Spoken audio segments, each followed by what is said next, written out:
called the extreme weather events like the occurrence of tropical cyclone, monsoon surge, and the probability of extreme rainfall na posible makaapekto po sa bansa natin, especially sa location ng Pilipinas, which is marami pong nakakaapekto na weather system. So the probability of S2S is first being affected by the MGO or the Madden-Julian oscillation.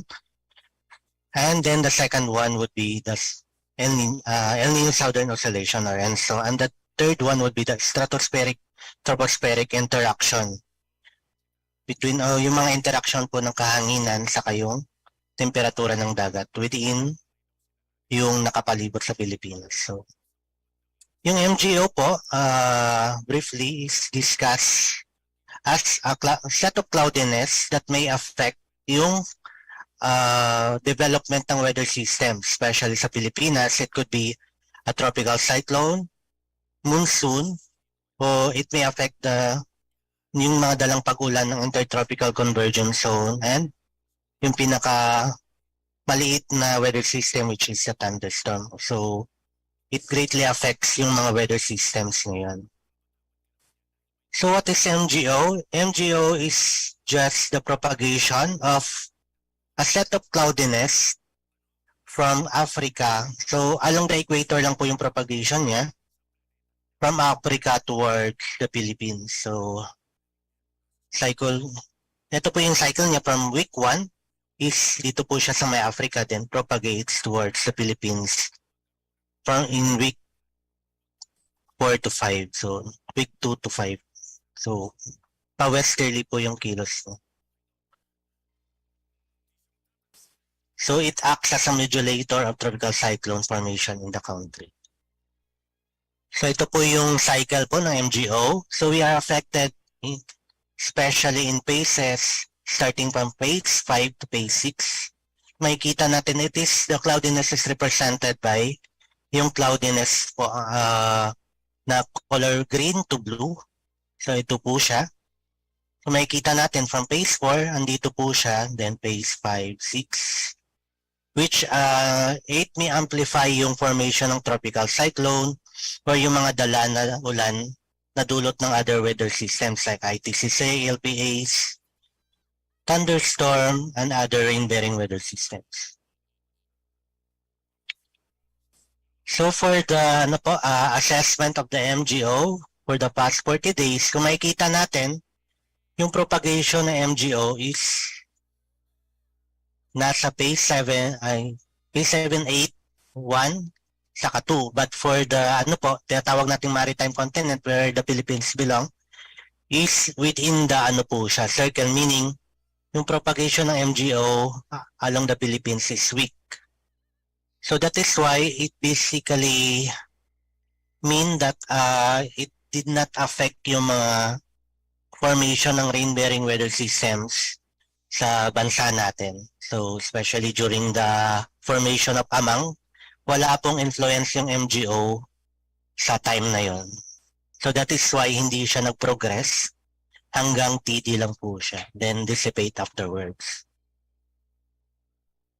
Well, for the forecast evolution of MGO for the next 15 days, for the period of April 24 to May 8, may kita natin the propagation of MGO. So, bale, for week 1, yung red color line, ito po yung week 1 forecast niya, then the blue color line is yung week 2. So, kung makikita natin, so these three models from GFS, CMWF, and the GMA is nagpapakita po ng weak signal. So, yung propagation daw niya is from phase 1, which is nasa Africa, then propagating towards the Philippines, pero yung signal niya is very weak, so within the circle siya. So it may mean that the propagation of MGO does not have a significant effect kung ano man yung mga rain-bearing weather systems na makakaapekto po sa Pilipinas. But there is also a probability that based dito sa ECMWF, na sa week 2 daw, there is a sudden paglakas ng MGO. sa phase 4 and 5. So hanggang May 8 po to, which means signify na kung may mabuo man ito na weather systems or LPA, is possible niyang maapektuhan.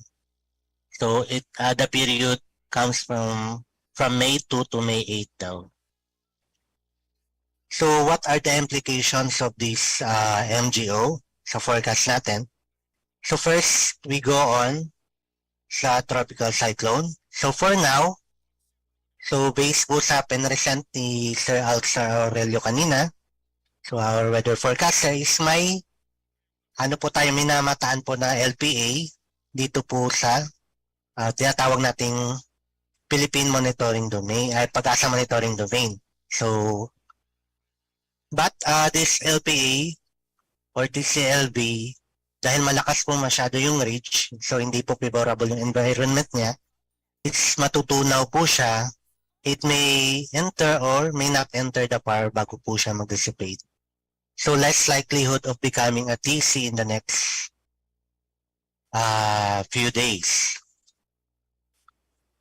So therefore, wala pong TC threat na nakikita tayo for week 1. Well, for week 2 naman, so even though yung signal ng MGO na pinakita kanina is mag-strengthen siya, but the possibility of tropical cyclone like vortex formation or LPA formation is maliit yung chance na may mabuo.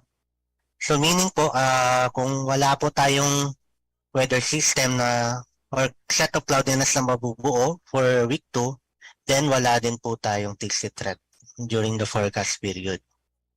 So with this, so ito po yung common tracks ng tropical cyclones for April.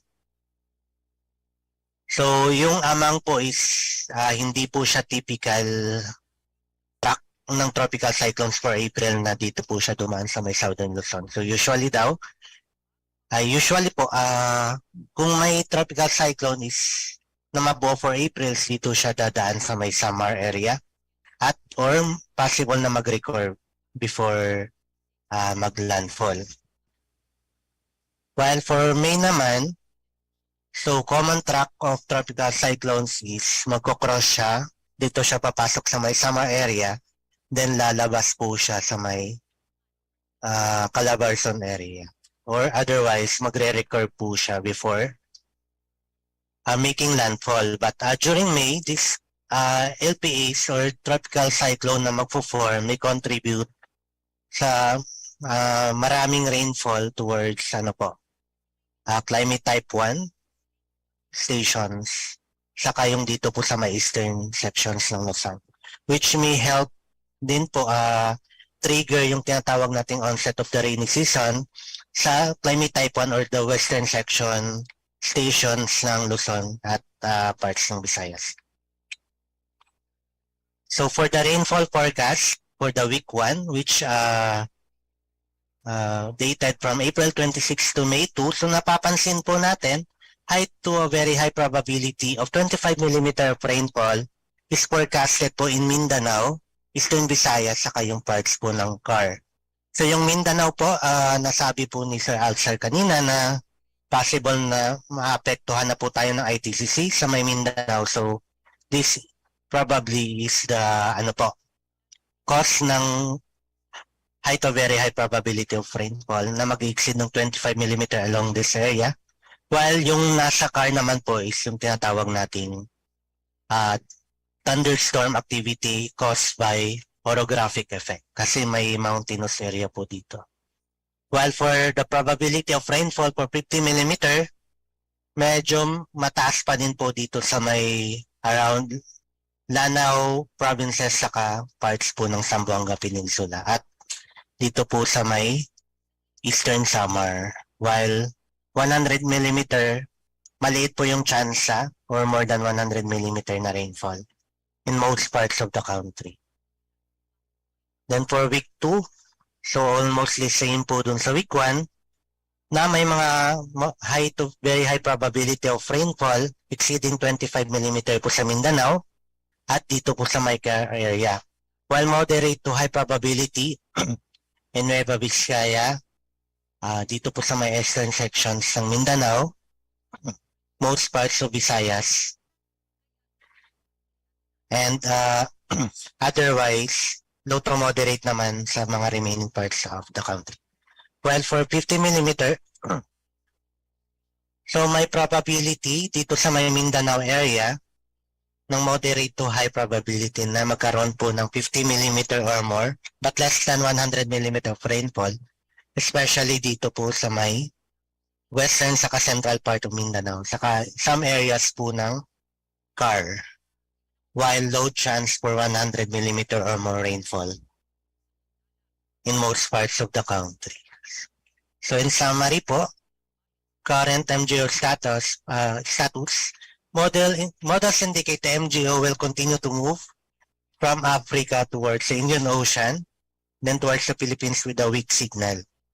High impact weather events for week 1 and 2 is low likelihood of tropical cyclone formation. So the period covers from April 26 to May 9, while the rainfall exceedance forecast, so higher chance of 25 mm of rainfall for the next 2 weeks, especially in Mindanao and CAR, while moderate probability naman po in Bicol region. While for 50 mm naman po is moderate to high probability for some parts of Mindanao, and especially dun sa parts po ng Western Mindanao, while for 100 mm is low probability in most parts of the country. So, ma-access po yung mga products na yun dito sa website ng PAGASA. So, for tropical cyclone potential threat at threat potential, is makikita po siya dito sa tropical cyclone tab. Then, TC threat potential, it is updated Monday, Wednesday, and Friday. Ito po siya. Then for yung rainfall naman po, 2-week rainfall forecast, sandito po siya sa climate tab, climate prediction, then subseasonal forecast. So ganito po yung tsura. So maraming salamat po. That ends my presentation. Thank you very much, Mr. Ruiz, for that informative forecast. So as for him, wala tayong inaasahang bagyo for the next 2 days o mababa yung likelihood na magkakaroon ng bagyo sa susunod na 2 linggo. At wala namang significant na ulan din na nakikita sa ating forecast. Although may mga thunderstorms lamang na magbibigay ng mga pag-ulan. And I guess we're ahead of our schedule. So maybe we can have a 10-minute break, health break. So pwede kayo mag-stretch, you can hydrate and relax. And before we continue with our program.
Okay, I hope you feel refreshed after the health break.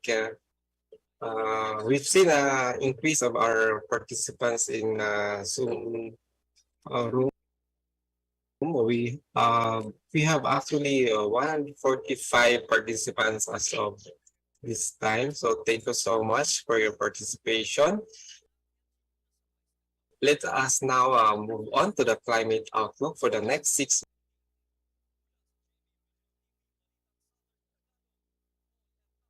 months, starting May until October 23. We have with us Ms. Rosie Abastillas, Senior Weather Specialist from the CAD Clips, who will be presenting the Fairlist forecast for the next 6 months. From Rosie. Okay, thank you, Joey. Allow me to share my presentation. Okay. Yes po, visible na pa. Ano na lang, ma'am? Okay, so good Okay. morning po sa ating lahat. And I will be presenting the climate outlook for the next 6 months, that is from May to October of 2023. And the contents of my presentation includes the update on what is now the current status of our ENSO, or El Nino in particular, then the climate outlook that includes rainfall, temperature, number of dry days, as well as forecast for the dams and also cyclones, and then summary. So ano na ba yung nangyayari doon sa ating sa ating ocean? That is one of the indicators for and so for El Nino or La Nina. So titingnan natin kung ano na ba yung nangyayari, because we have just ended our La Nina. So sa ngayon, ang ating global tropics, ang ating sea surface temperature anomalies doon sa global tropics natin, makikita natin dito na dito sa Nino doon sa Eastern Pacific, nagkakaroon na siya ng warming. At dito sa Western Pacific, which is positive, or ibig sabihin, pag kulay-pula, umiinit na yung ating karagatan doon. At dito sa Central at Equatorial Pacific, makikita natin na nasa near average na siya, or about above average, I mean, because that is positive from 0 to 0.5. And the rest of the ocean, which is the Indian Ocean, as well as the Central Atlantic and Indian Oceans, are also becoming positive. And then, ito naman yung change natin ng ating sea surface temperature from 19 of April minus yung 22 March. This is for 4 weeks na change. So makikita natin na ito, kahit na mainit yan sa Western Pacific for this SST, but nagkaroon siya na mas medyo lumamig siya ng konti doon sa Western Pacific. Pero dito sa Central and Equatorial Pacific, makikita natin na there is a positive anomaly or change na nagkaroon siya ng warming, including the Eastern Pacific. So ano naman yung kaakibat na interaction niya sa ating atmosphere? So ito yung nangyari in the last 4 weeks from 21 of March up to April 19 na kung saan ito yung upper level natin na winds or trade winds na nagpapakita na nasa near average lang siya in most of the Equatorial Pacific Ocean. So wala siya masyadong pagbabago or nasa doon lang siya sa tinatawag natin na normal condition, specifying na nasa NC neutral nasa NC neutral na tayo. But doon sa upper level, we could see that there are, as a 200 hectopascal, there are westerly wind anomalies dito na mas malakas over much of the tropical Pacific. And then, meron din tayong anomalous na cyclonic circulation on either side of the equator dito sa Eastern Pacific Ocean. So, mas malakas yung ating westerlies up doon sa taas, and those dito sa baba is still is only near average.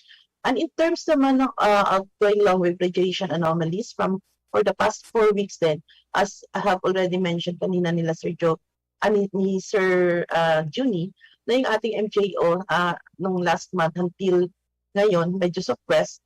So ang ating positive na anomalies, ibig sabihin pag positive anomalies, suppressed convection at precipitation dito sa Central Pacific, may mga enhanced convection lang siya dito dito sa taas, sa Central and Tropical Pacific Ocean, but dito sa small regions ng Indonesia as well as sa Southern Philippines, meron tayong mga negative na mga OLR anomalies na makikita dito sa Mindanao. So ito din siguro yung cause din na nagkaroon tayo ng mga low pressure dyan at nagkaroon tayo ng mga pag-uulan dito sa Mindanao area for the past 4 weeks.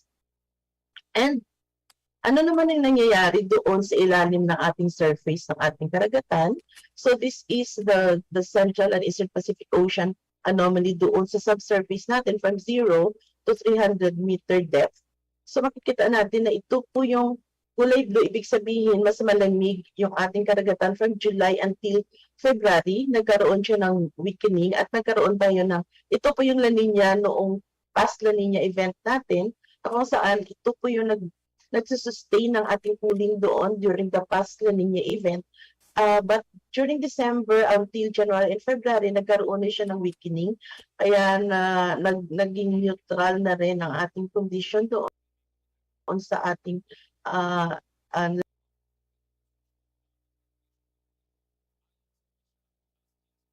Nina. And then from February up to April sa ngayon, makikita natin na there is an increasing anomaly doon sa ating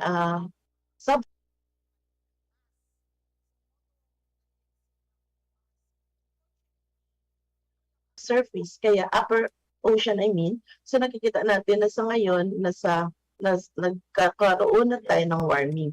And this one also makikita natin in the past 4 weeks na nag-expand eastward yung ating sub-equatorial Pacific ay yung warming, the equatorial Pacific. Kaya sa ngayon, halos buong subsurface anomaly natin is nasa positive na ang subsurface temperature anomalies natin. Na kung saan ito na yung pwedeng magiging masusustain tayong ating warming doon sa ating tropical Pacific. Ito pinakita na kanina ni Miss May, yung SST for this latest na weekly sea surface temperature anomaly natin as of April 24, kung saan itong NINO 1+2, itong sa Eastern Pacific region, yung ating anomaly dyan. But for the NINO 3 and NINO 3.4, as well as the NINO 4, makikita natin na nasa ngayon pa lang siya nagkaroon ng NINO 3.6, at yung NINO 3 and NINO 3.4 and NINO 3 is still below the threshold ng ating negative, positive 0.5 or warmer than 0.5 degrees Celsius pag magkaroon tayo ng El Nino as one of the indicators. So makikita natin dito na itong Eastern Pacific for the past 4 weeks na talagang nasa 2 degrees and above yung ating sea surface temperature anomaly. And paano natin malalaman din kung in the next in the next couple of months, magkakaroon pa rin ba tayo ng warming. So ito po yung tinitingnan natin mga model kung hanggang kailan yung warming, masusustain ba ito o hindi, magkakaroon ba tayo ng El Nino in the coming months. So ito po yung isang model na tinitingnan natin, which is the model from IRI and CPC, na kung saan this contains 24 models, 17 ang dynamical model, and 7 ang statistical models. So itong models na to, ito yung 0.5, which is the threshold for an El Nino. Makikita natin na starting May, June, July, ito yung average ng statistics. And then yung kulay green is the average for the dynamical model, and itong isang kulay blue is the CPC consolidated model, that these three models agreed na starting June, July, May, June, July is nasa above 0.5 threshold na siya, and continuing until this December, January, February, na nandoon pa rin siya sa threshold ng 0.5 and above, which indicate kung meron tayong El Nino. So ito po yung average ng dynamical model, and also this one is for the statistical models, na kung saan this is for the season from May, June, July until December, January, February. It shows the sea surface temperature and anomaly forecast na nagkakaroon ng 0.5 and above from May, June, July. And also in terms of the intensity, parang mas malakas or mas yung sa strength, mas mainit yung pina-forecast ng ating mga dynamical model against doon sa ating statistical model, which is less. But both potential return to El Nino by May, June, July 2023, with the warming generally stronger. Yan nga, so tulad na sinabi ko, in the dynamical models.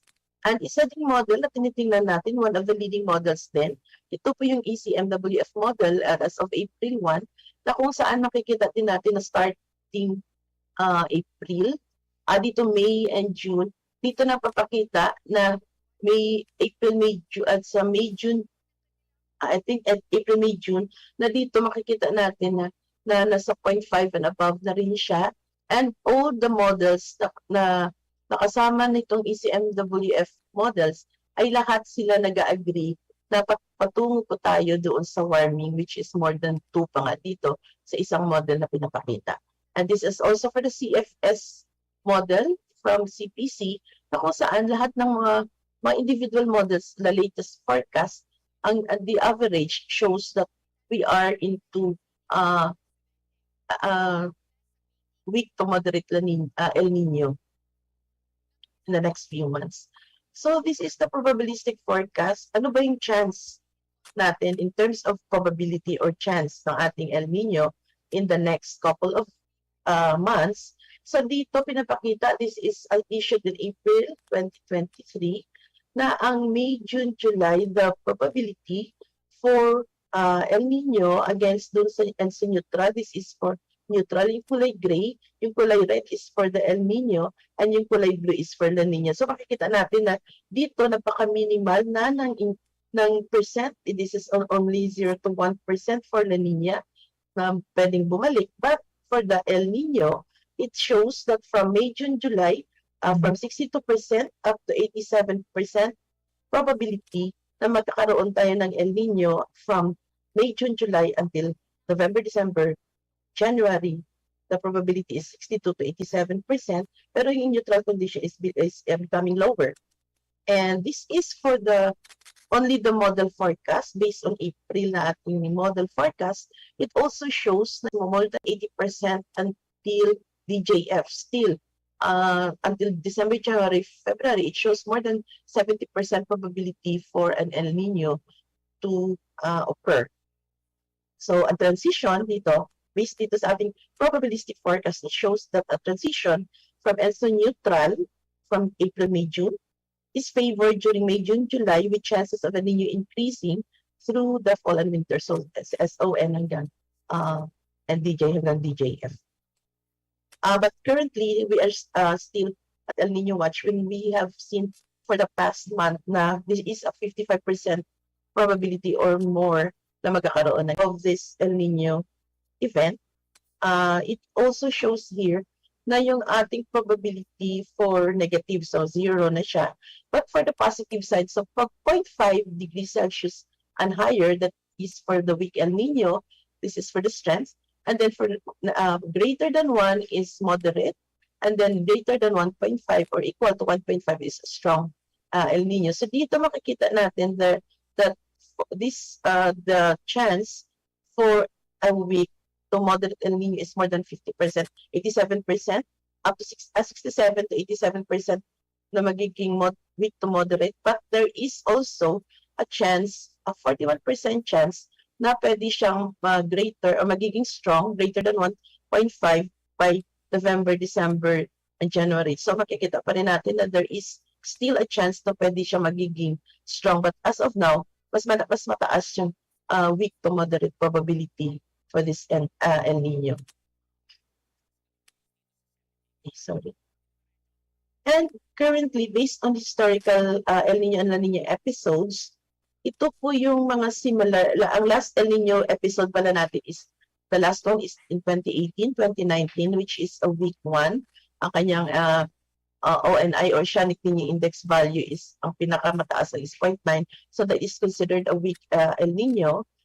But yung similar conditions of the forecasted El Nino event this year is pwede nating mahalin tulad doon sa 2004-2005 El Nino, which also weak El Nino. Nag-start siya ng June, July, August, and nag-end ng January, February, March. Or yung moderate El Nino natin in 2002 and 2003 na nag-start ng May, June, July din at nag-end ng January, February, March.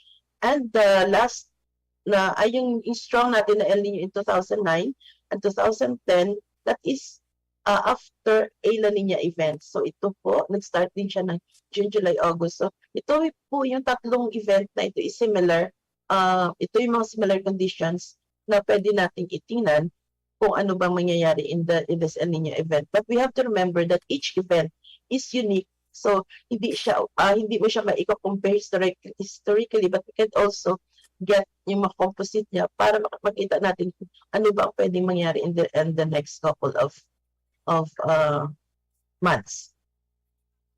Yun nga yung natapos pala natin na La Nina during the 2021 to 2023 is the first triple dip La Nina of the 21st century, and yun ay pangatlong triple dip La Nina since 1973 to 76, 1998 to 99 to 2001, and yun nga 2021 hanggang 2023 na nag-end noong February.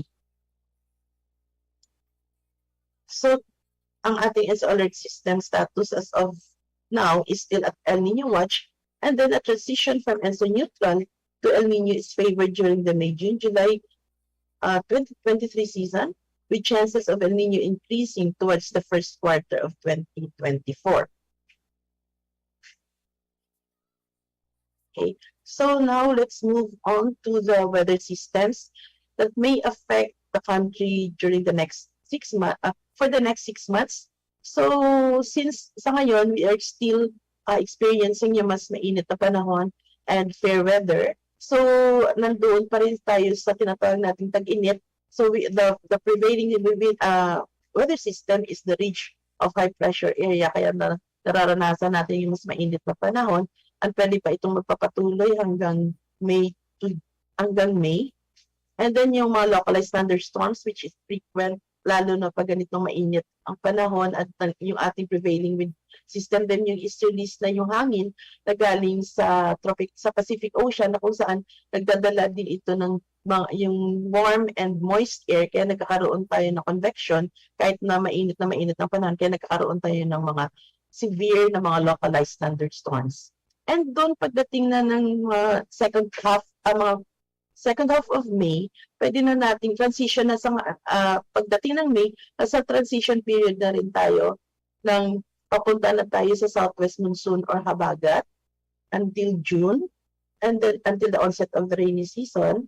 And then isang intertropical convergence zone, ito naman ang isang weather system na nag-oscillate sa ngayon from the south of the country, papunta rin ito sa north of the country pag panahon na ng habagat. Ito yung axis niya or yung mean position niya ay ito ay nag-oscillate din, depende rin doon sa ating mga monsoon system. And then the shear line, asa ngayon, medyo hindi na siya masyadong prevailing kasi wala na masyado yung ating tinatawag na frontal system. And then yung low pressure areas, mas prevailing na din ito pagdating kapag mayroon tayong ITCC, ito na yun din yung ang ITCC natin, nakapaloob minsan ito yung ating low pressure areas. A series of low pressure areas, nakapaloob pala sa ating ITCC. And then, kung maganda yung conducive yung ating environment, pwede siya mabuo into a tropical cyclone. And we have to remember also that the July, August, September, October, November season is also the tropical cyclone season natin. Yung ating bagyo ay active, nasa active season siya. Okay, so let's now go to the rainfall forecast about our rainfall maps muna. Ito po yung 4 na kulay na makikita natin sa ating mapa later on. Ito pala, sa ating mapa. Kung kulay pula, ibig sabihin yan, ang ating ulan is less than 40% of the normal, or we call it, the rainfall condition is way below normal. Pag kulay yellow, it's 41 to 80% of rainfall against doon sa normal, it's also below normal. At pag yung kulay green, near normal, which is 81 to 120% of the normal, and then pag kulay blue, ibig sabihin above normal, greater than 120% of the normal rainfall. Or kung papaligtarin natin yung sa reduction ng surplus naman, yun kulay pula may more than 60% reduction sa ating ulan. Pag below normal, 20 to 60% reduction of our rainfall from the normal. Pag kulay green, more than 20 or less than 20% from the normal. At pag 120% greater than the normal, that is above normal. So ito na yung forecast natin for the next 6 months. Sa May, makikita natin na yung normal rainfall natin or the average rainfall natin for the past 30 years, that is 1991 to 2020, makikita natin yung halos buong Pilipinas ay merong ulan from 100 millimeters up to 300 millimeters, lalo na dito sa central part of Luzon and sa central Mindanao area. And this is the forecast. So if we compare the forecast against sa normal, halos same lang siya. So in terms of percent of normal, makikita natin na almost throughout the country, near normal yung ating rainfall condition. But in terms of probability or how sure, certain ba tayo na magkakaroon tayo ng ganitong kondisyon? So in terms of probability, there are 3 probabilities for above normal, near normal, and below normal. Yung kulay shades of red below normal, shades of blue above normal, and shades of green is for near normal. So makikita natin na for May, the probability for a near to above normal rainfall condition is expected. Mas mataas yung probability niya during May for our forecast for this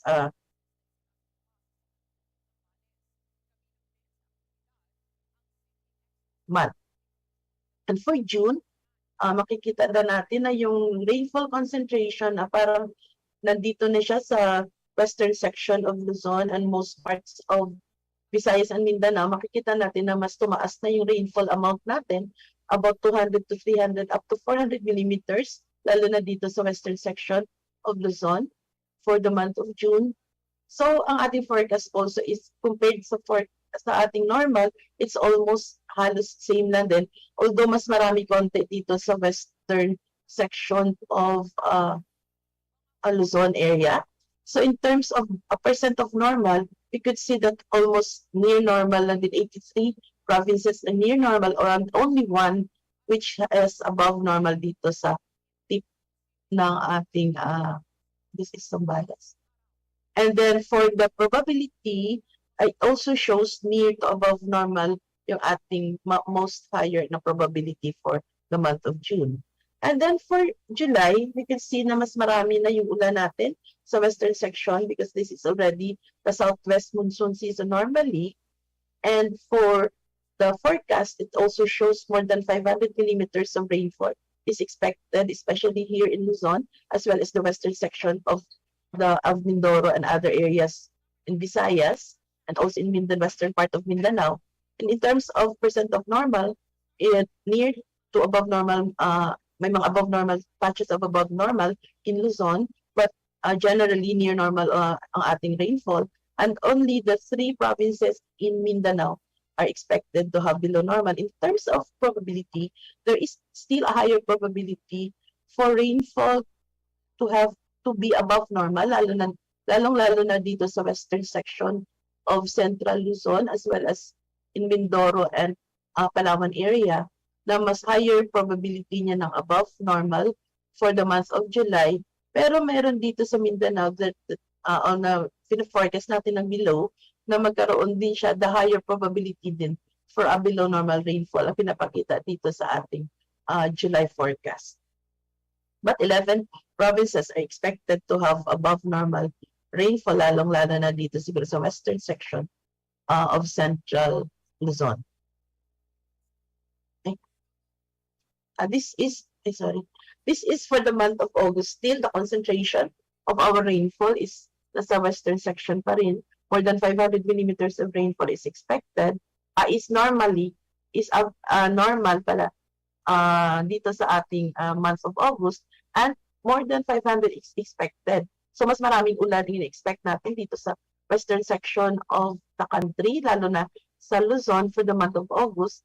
And in terms of percent of normal, makikita natin na ang western Luzon is expected to be above normal dito sa ating mapa. Makikita natin na mas maraming ulan, more than 120%, and may mga areas lang na below normal. These are 13 provinces in Bicol, Central Visayas, and Northern Mindanao area na magkaroon na below normal.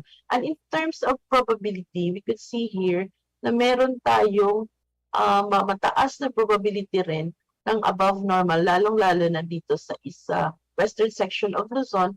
But ang ating makikita dito na ang mas mataas ng probability ng below normal dito sa eastern section of Luzon, Bicol region, and most of Visayas and Mindanao, pinapakita na there is a higher chance or probability ng below normal rainfall for the month of August.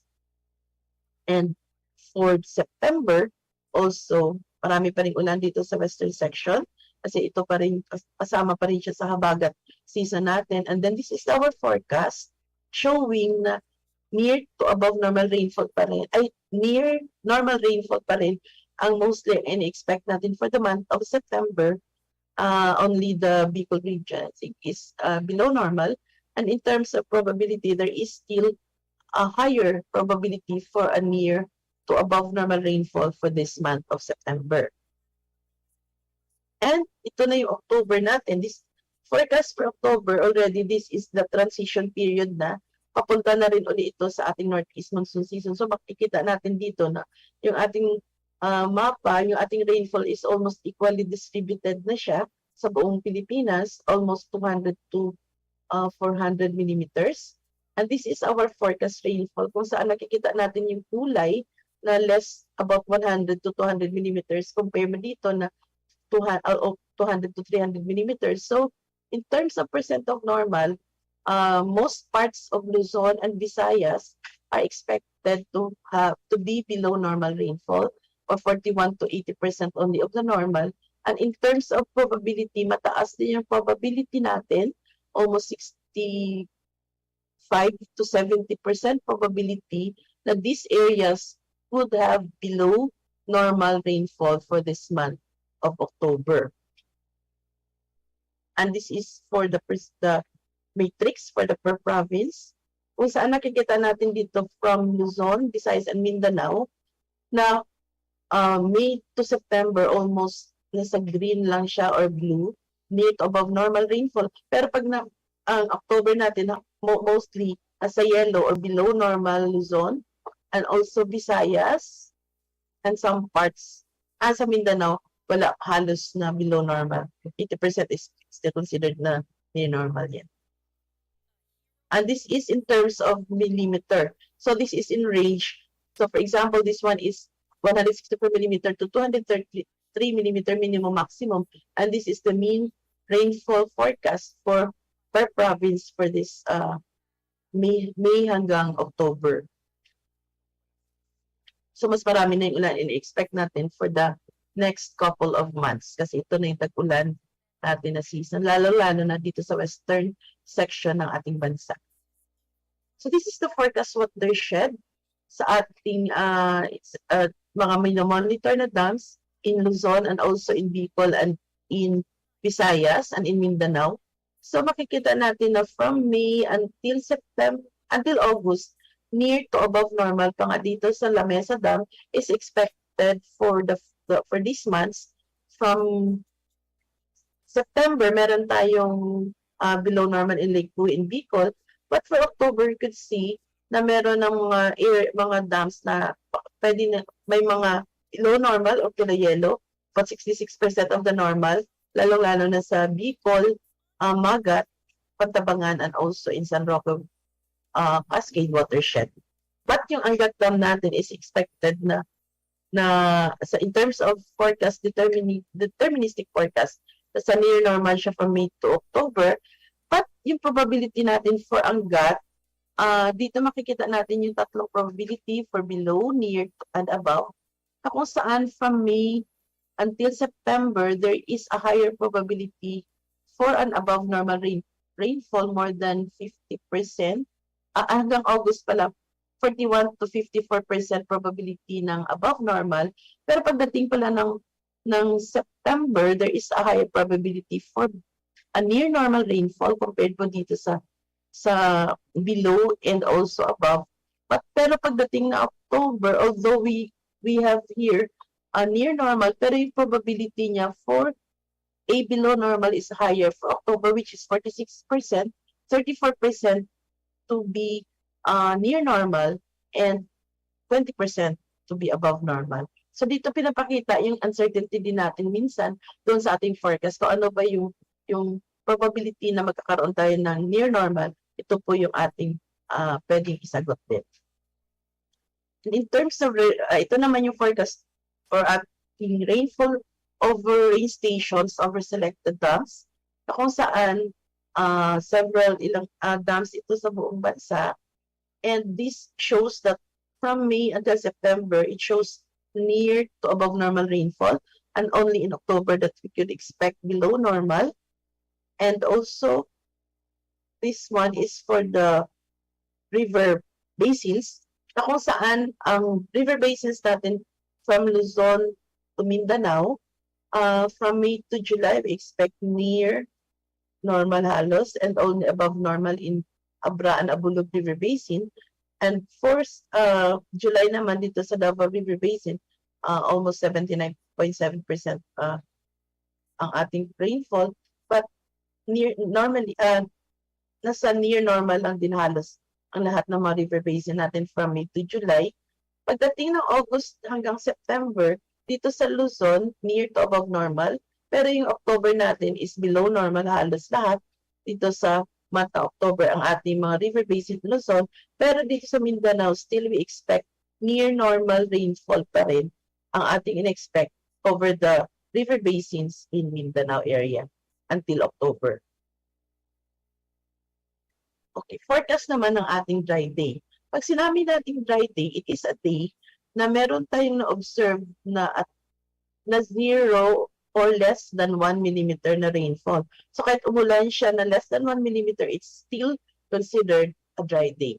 So dito makikita natin na kung mas maraming kulay brown, ibig sabihin shades of brown na mas maraming number of dry days. So dito sa May, makikita natin sa Northern Luzon, Palawan, and some parts of Western Visayas and Central Visayas area na mas maraming dry day, about 21 to 25 days. At sa June, only in the eastern portion of Northern Luzon. And then, pag nakikita na natin na kulay green to blue, ibig sabihin yan, mas konti yung dry days, mas marami na yung araw na nagkakaroon na tayo ng ulan. Kasi 11 to 15 days lang yung ating dry days, so the rest is for the wet days. So, makikita natin na from June, July, nag-increase na yung ating number of wet days kasi wala na yung mga kulay shades of brown. So, ibig sabihin, nabawasan na yung ating number of dry days.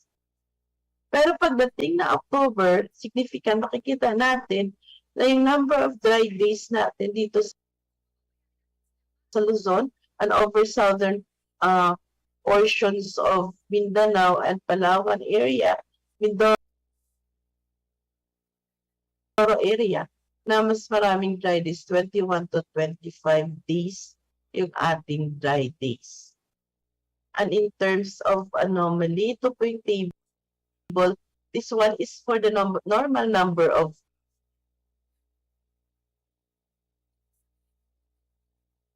dry days. Ito naman yung forecast na number of dry days. So in terms of anomaly, makikita natin na yung ating May to October na forecast, pag kulay of shades of red, ibig sabihin yan, nadagdagan yung ating number of dry days. Particularly, lalong-lalo na dito sa October, na ang ating number of dry days anomaly is more than, meron tayong 6 na nadagdagan ng 6 days ang ating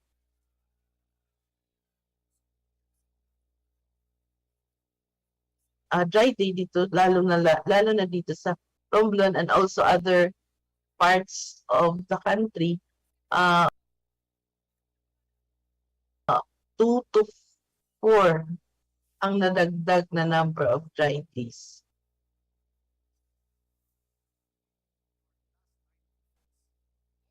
So titingnan natin kung anong implication yan sa atin pang-araw-araw na kung mas dumami yung ating dry days. And also for Visayas and Mindanao, it also shows from August to September na nadagdagan yung ating number of dry days. Only in July na nabawasan. Ito po, shades of blue, nabawasan yung dry days. Ang shades of red, nadagdagan yung ating number of dry days. Temperature forecast. This is the mean temperature forecast based on our 1991 to 2020 na anomaly. So, this is per station. Shades of red, ibig sabihin, above average or warmer than average. Pag shades of blue, cooler than average. So, makikita natin na generally sa May, meron pa rin tayong mga warmer or above average na temperature anomaly dito lalo na sa Luzon, Central Luzon, and also in Mindanao area. But the rest of the country is expected to have near average na temperature. And also for June, still makikita natin na may mga above average na temperature dito sa Luzon, Southern Luzon, and also from Mindanao area. But the rest, near to slightly warmer, and some areas slightly cooler. And also for July, until July, nabawasan yung ating warmer than average. Pero pagkita natin na may mga areas pa rin na cooler than average ang in-expect.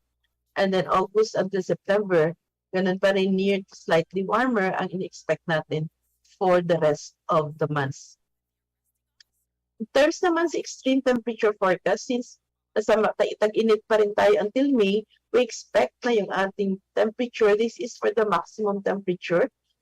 In Northern Luzon, we expect a warmer temperature which could reach in a day lang na pwede natin ma-observe about 40 degrees Celsius, 39 to 40 degrees Celsius for Luzon. And then doon sa Metro Manila, in Metro Manila, we expect also higher temperature, ranges from 36 to 38 degrees Celsius. And then some Visayas naman, up to 37 degrees Celsius. In lowlands of Mindanao, also expect more than 38 degrees Celsius, and also in mountainous Mindanao. Although mas cooler yung mountainous Mindanao, represented by Malay-Balay, Bukidnon, 33 to 35 degrees Celsius. And then, until June, mas mataas pa rin yung ating in-expect pag nagkaroon tayo ng mainit. Since this is the summer na sa Northern Hemisphere, talagang mainit. But we are lucky na ito naman yung panahon ng ating tag-ulan, kaya medyo nababalance yung ating init na nararamdaman.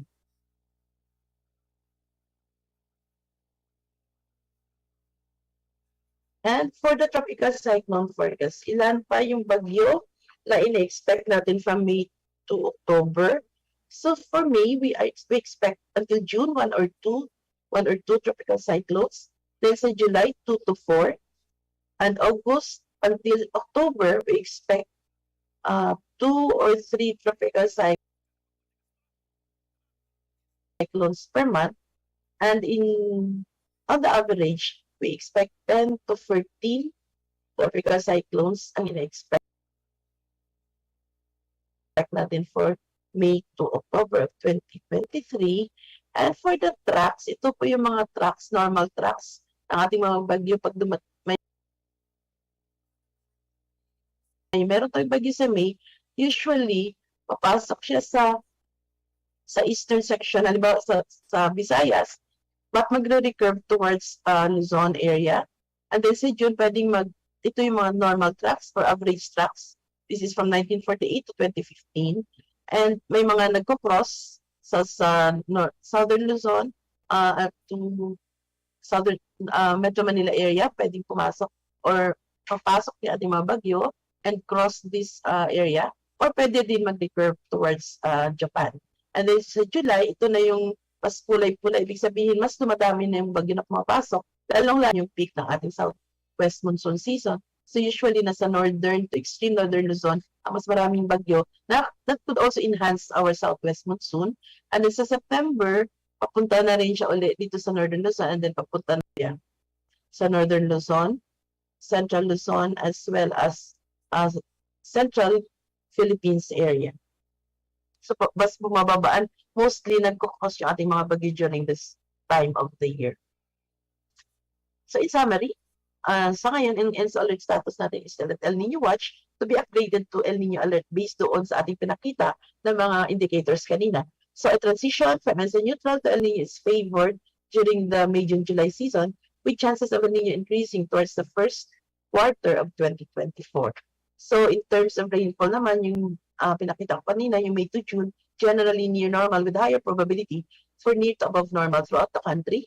And then sa July natin, it's also generally near normal with patches of above normal in Luzon and below normal in Davao City, Davao del Sur, and Cotabato, but still a higher probability naman sa Mindanao.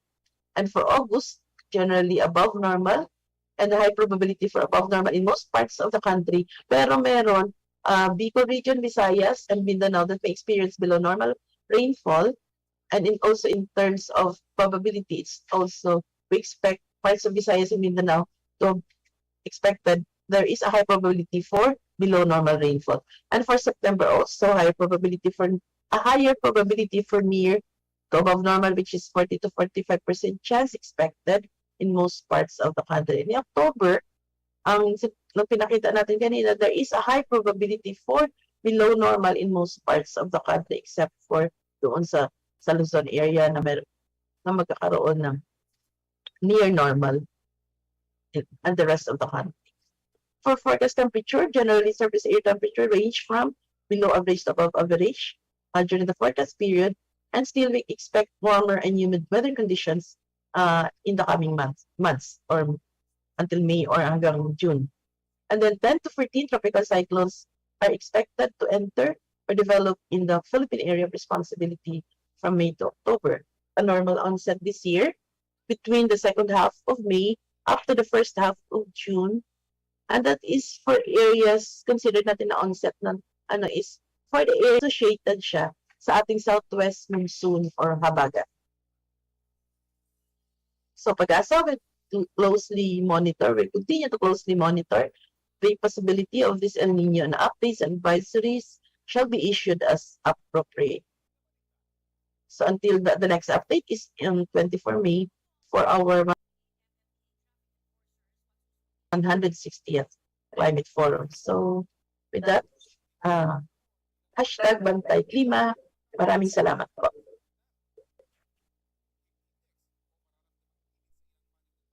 Okay, thank you so much, Ms. Rusia Basilas, for that enlightening presentation. Medyo mahaba pero jam-packed ng information for the next 6 months. Forecast. So siguro marami kayo nakuha ang information dyan. Our next topic is El Nino Southern Oscillation, or ENSO. To provide us with more insight on this topic, please welcome Ms. Annalisa Solis, our Assistant Weather Services Chief from CADCLINS. Ms. Anna. Hello, thank you, Sir Joey. Good morning, everyone. Naririnig po ako. Yes, ma'am. Ako. So, ito po yung continuation ng ating mga series of video materials na na-develop po ng PAGASA together with some partners from DOST at saka po sa DILG, yung pong based po dun sa ating project #maghanda. So, these are just some basics of ENSO. So, napapanahon about El Nino and La Nina. So, pakinggan po natin at panoorin yung at least 10-minute video. Thank you. Anumang oras ay maaaring tamaan ng Pilipinas ng iba't ibang natural hazard. Ngunit dahil sa ating mga dedikadong scientists at epektibong warnings, nagagawa nating ligtas at mas resilient ang ating pamayanan. Ang maghanda video na ito tungkol sa meteorological hazard ay tutulungan kang maintindihan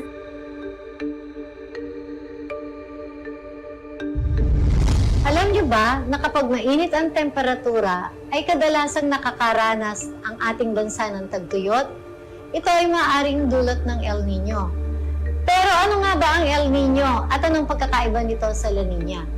Ang El Nino at La Nina ay bahagi ng yugto ng tinatawag na El Nino Southern Oscillation o ENSO.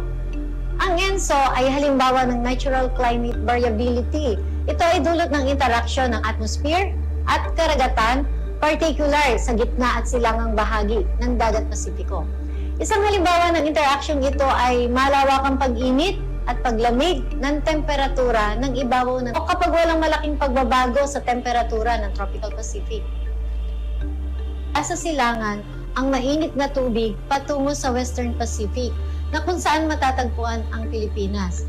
Sa panahong ito, kadalasang nakakatanggap ang ating bansa ng karaniwan o normal na dami ng tubig ulan. And now, let's see the difference between El Nino and La Nina. Ang El Nino ay ang warm phase ng ENSO. Ibig sabihin, ang temperatura ng ibabaw ng dagat sa gitnang parte at silangang bahagi ng Dagat Pasipiko ay mas mainit kaysa karaniwan. Gaanong mas mainit? Ibig sabihin, ang sea surface temperature sa Tropical Pacific ay dapat mas mainit ng positive 0.5 degrees Celsius o mas higit pa kaysa normal na temperatura na maaaring umabot between 26 to 28 degrees Celsius. Halimbawa, ang average temperature ng Tropical Pacific ay 28 degrees Celsius at kapag ito ay umabot ng 28.5 degrees Celsius o higit pa sa loob ng 3 buwan, ibig sabihin, ito ay matatawag na El Nino. Ang El Nino ay nangyayari every 2 to 7 years at kadalasang tumatagal ng 8 to 12 months. Samantala, ang malalakas na El Nino naman ay nangyayari every 10 to 15 years. Ilan sa mga indikasyon o epekto ng El Nino sa ating bansa ay ang pagkaantala ng panahon ng tag-ulan, mas mahabang panahon ng tagtuyot, mas kakaunting bilang ng bagyo na pumapasok sa Philippine Area of Responsibility at mas mababang dami ng ulan kaysa normal. Kabaliktaran naman ng El Nino ay ang La Nina. Ito ay ang cold phase ng ENSO na kung saan ang sea surface temperature sa gitnang parte at silangang bahagi ng Tropical Pacific ay mas malamig kaysa normal na temperatura. Ang sea surface temperature sa Tropical Pacific kapag may La Nina ay dapat mas malamig ng negative 0.5 degrees Celsius o mas mababa pa kaysa normal nitong temperatura. Ang La Nina ay nangyayari every 3 to 4 years at kadalasang tumatagal ng 1 to 3 years. Kapag may La Nina, ang ating bansa ay nakararanas ng mahabang panahon ng tag-ulan na may kaakibat na mas maraming dami ng ulan at mas maraming bagyo na pumapasok sa Philippine Area of Responsibility. Nakararanas din tayo ng mas malamig na panahon. Ibig sabihin, medyo mas malamig ang ating amihan season kapag may La Nina. Saang bahagi ng Pilipinas na itala ang pinakamainit na temperatura? A. Pasay City, Metro Manila. B. Tuguegarao, Cagayan. C. Dagupan City, Pangasinan. O D. Muñoz, Nueva Ecija. Ang tamang sagot, B.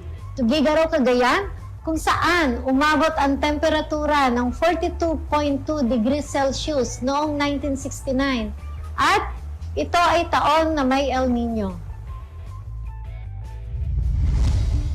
Sa pangkalahatan, isa sa mga bansang pinakaapektado ng El Nino at La Nina ay ang Pilipinas, na ang pangunahing industriya ay ang pagsasaka at pangingisda.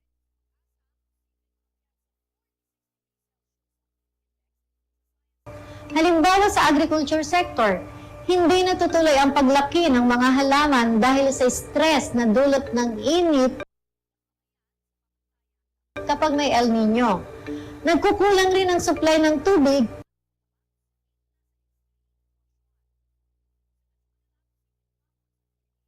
para sa irigasyon, hydropower generation at domestic water supply. Noong 2015 to 2016 El Nino, umabot sa 16 na bilyong piso ang pinsalang dulot ng tagtuyot. Samantala, tuwing may La Nina, maaari tayong makaranas ng pagbaha at pagguho ng lupa, dulot ng malalakas na pag-ulan. Ang DOST-PAGASA ay may mandato ng pagdedeklara ng El Nino at La Nina sa Pilipinas sa ilalim ng DOST-PAGASA ang oceanic ng sea surface temperature sa gitna at silangang bahagi ng Tropical Pacific kaysa karaniwan sa loob ng 3 buwan. Sa ilalim ng warning system ng El Nino at La Nina, ini-issue ang watch o yellow warning kapag may 55% chance na magkakaroon ng El Nino o La Nina sa Tropical Pacific sa susunod o higit pa na magkakaroon ng El Nino o La Nina sa susunod na 2 buwan. Sa ilalim din ng orange warning, ang ONI ay umaabot ng positive 0.5 degrees Celsius o higit pa kapag may El Nino at negative 0.5 degrees Celsius o mas mababa pa kapag may La Nina. Ang advisory o red warning ay ini-issue habang ang El Nino o La Nina ay kasalukuyang nangyayari at posibleng magpapatuloy sa mga susunod na buwan. Ano-ano nga ba ang mga dapat gawin bago o habang may El Nino at La Nina? Sa ilalim ng DOST-PAGASA ENSO Alert and Warning System, mayroong mga recommended action and response para dito. Katulad sa isang runner na naghahanda sa kanyang pagtakbo, El Nino or La Nina Watch asks you to be prepared and aware. Ilan sa mga paghahanda na dapat nating gawin? Halimbawa, sa ilalim ng El Nino o La Nina Watch, patuloy na tumutok sa mga update ng DOST-PAGASA para sa corresponding adjustment and intervention ng bawat apektadong sektor.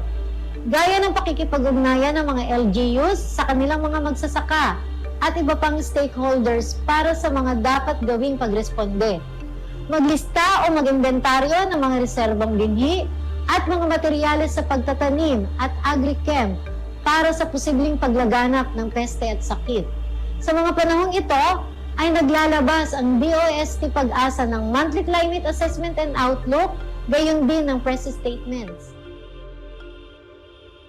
As the runner sets to run, the El Nino or La Nina alert asks you to take early action. Patuloy pa rin na tumutok sa mga update ng DOST-PAGASA, Local Disaster Risk Reduction and Management Office at local news bulletins, at hikayatin ang mga nasasakupan na makiisa sa local measures ng LGUs upang mabawasan ang impact ng El Nino at La Nina. Mahalaga ring isipin ang anticipatory actions bago pa man mangyari ang kalamidad. Naglalabas din ang DOST-PAGASA ng dry spell at drought assessment kapag may El Nino. Ang dry spell ay kapag mayroong up to 60% na pagbaba o kabawasan sa tubig ulan kaysa karaniwan itong natatanggap sa loob ng 3 buwan o more than 60% ang kabawasan ng tubig ulan sa loob ng 2 buwan. Ang drought naman ay kapag mayroong up to 60% na kabawasan ng tubig ulan sa loob ng 5 buwan o more than 60% na kabawasan ng tubig ulan sa loob ng 3 buwan. Just like when the runner performs the action of running, the El Niño or La Niña Advisory asks you to take action. Para sa LGUs, hikayatin ang mga magsasaka na kumuha ng crop insurance o iba pang financing mechanism sa panahon ng El Niño, o always have your disaster kit ready sa panahon ng La Niña.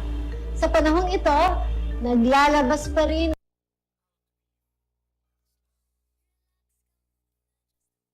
ng DOST-PAGASA ng monthly outlooks. Katapos sa finish line, ang DOST-PAGASA ay naglalabas ng final advisory once El Niño and La Niña has ended.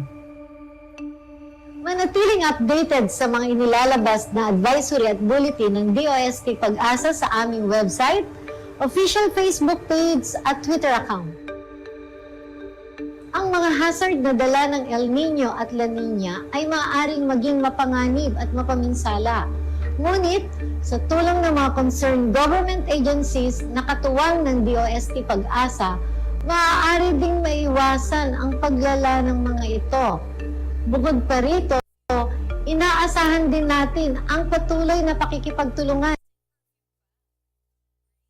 sa mga sektor ng agrikultura, water resources at DRR sa panahon ng El Niño at La Niña para makamit natin ang food and water security sa oras na mangyari ang mga ganitong klaseng kalamidad sa Pilipinas.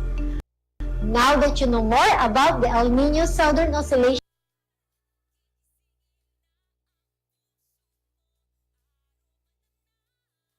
and its warning system, we are a step closer to an empowered, safer, and disaster-resilient nation. That's it! Ang pananatiling ligtas at resilient ng ating komunidad ay nakasalalay sa ating pagiging alerto at sa aksyong akma sa mga babala mula sa ating mga eksperto. Mula sa amin, tayo'y maghanda para sa ligtas na Pilipinas.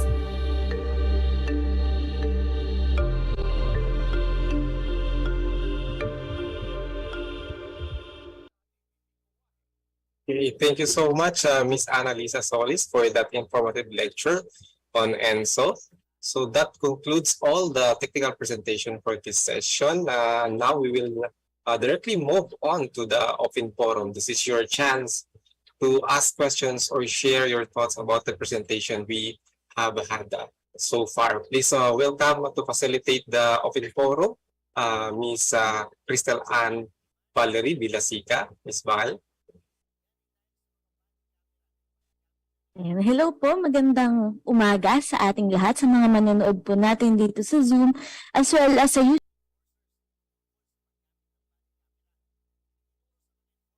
YouTube at sa ating Facebook page. So currently po, meron tayong mga nakalat na questions galing sa mga kasamahan natin dito sa Zoom, at kung meron pa po tayong additional questions, pwede na po natin itaas yung ating mga kamay sa ngayon.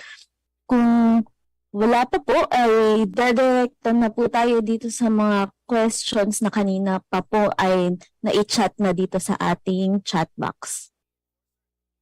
And since wala naman pong nagtataas ng kamay, let me just proceed.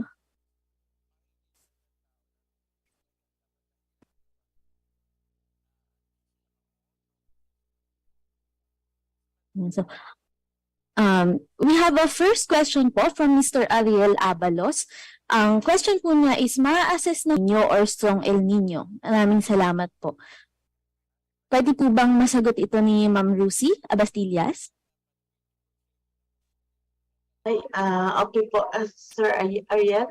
Kanina sa presentation, nakita ko pala yung yung ENSO stress probability.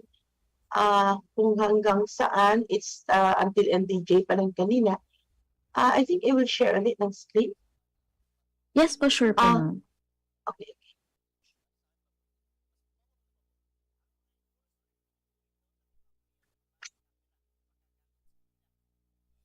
So this slide po, ay, sorry.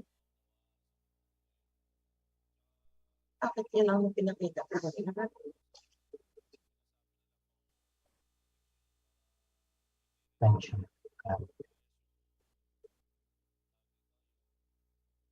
So ito, pinapakita dito kung ano ba yung ating ina-expect na strength ng ating El Nino in the coming months, sa coming season. So dito pinapakita natin yung, Yes, ma'am. okay,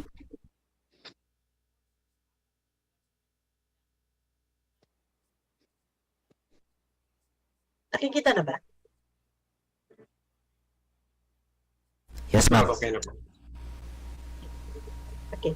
So dito, pinapakita yung ENSO strength forecast natin, probability for a weak, moderate to strong El Nino. So dito makikita natin na there is an increasing probability for a week about from 62 to 87% for a weak El Nino. Then yung sa moderate naman, it's about 32 to 67% probability. So dito makikita natin na higher probability for weak to moderate El Nino up to November, December, January. But still, we don't neglect the possibility there is also a 41% probability for a strong El Nino in the coming months based dito sa may 41% na probability din siya. So increasing probability. So we could expect na pwede siyang from weak, mag-start siya sa from weak, magiging moderate until kung magtutuloy pa, magpo-prolong pa siya into a strong El Nino this year. And in the next year pa na siya, November, December, January. But for this event, yan po ang ating pinapakita na forecast probability as of now.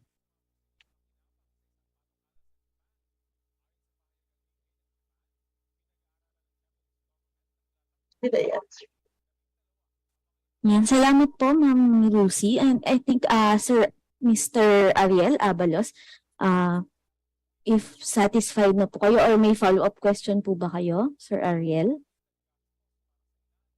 Hello, may follow-up akong question. Sige po, sure po, Sir Alzar. Kay Ma'am Disca Bastillas.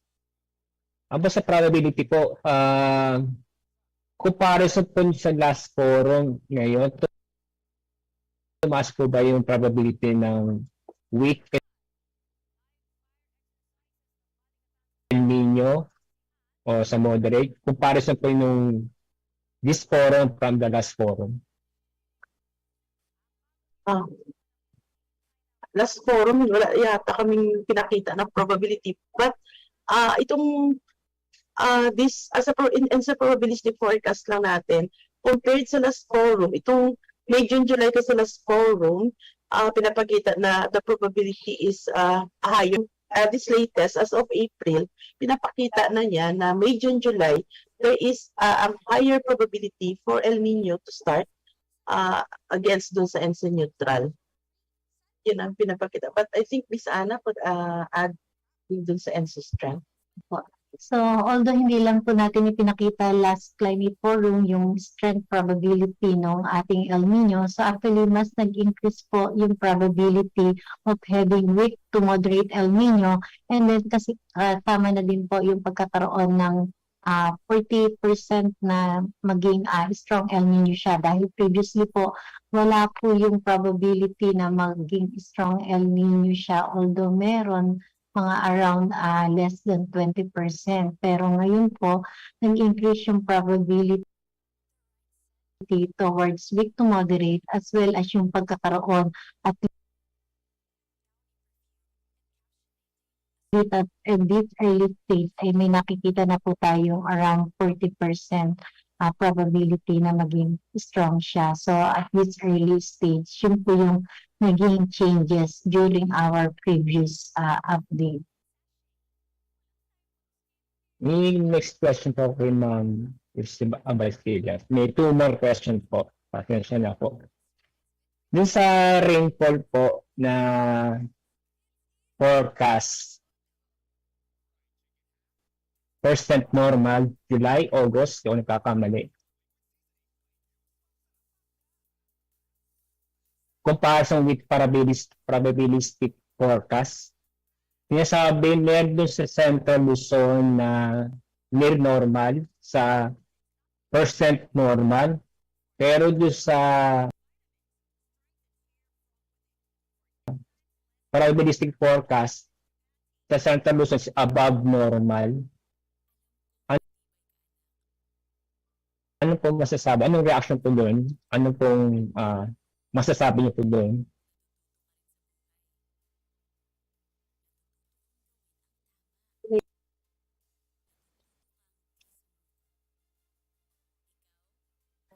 Okay, sagutin ko na lang po, opo.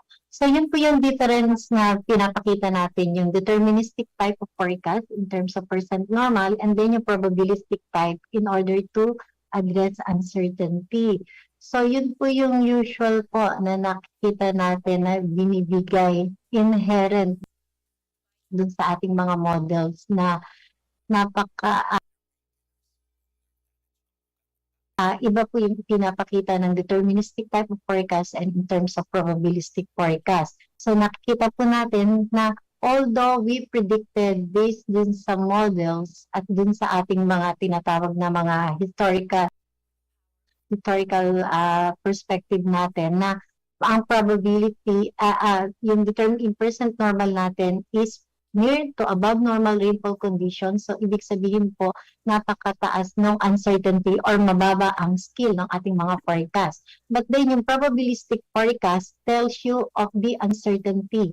So, gaano ba ka-certain or uncertain based dun sa kino-forecast the uncertainty that dito po sa nakikita natin, for example, sa August, mataas ang probability of having above normal rainfall condition in terms of probability. Ibig sabihin po, if we forecasted more than 60% probability of having above normal rainfall conditions, meron po tayong 40% na uncertainty that it could be near normal rainfall condition. And this is being shown dun sa nakikita nating deterministic forecast na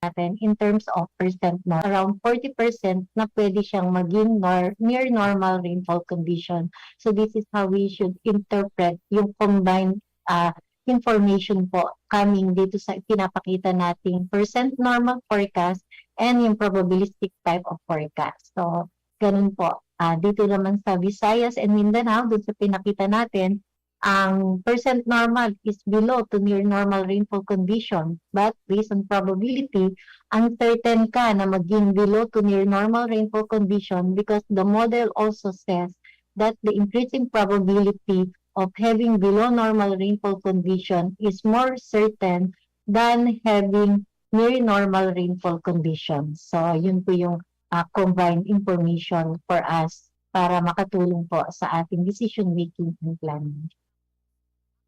Thank you, ma'am. Last question na po. Sa forecast na mag-start po ng El Nino, tama po ba na ang forecast maaari po mag-start sa May or June ang El Nino?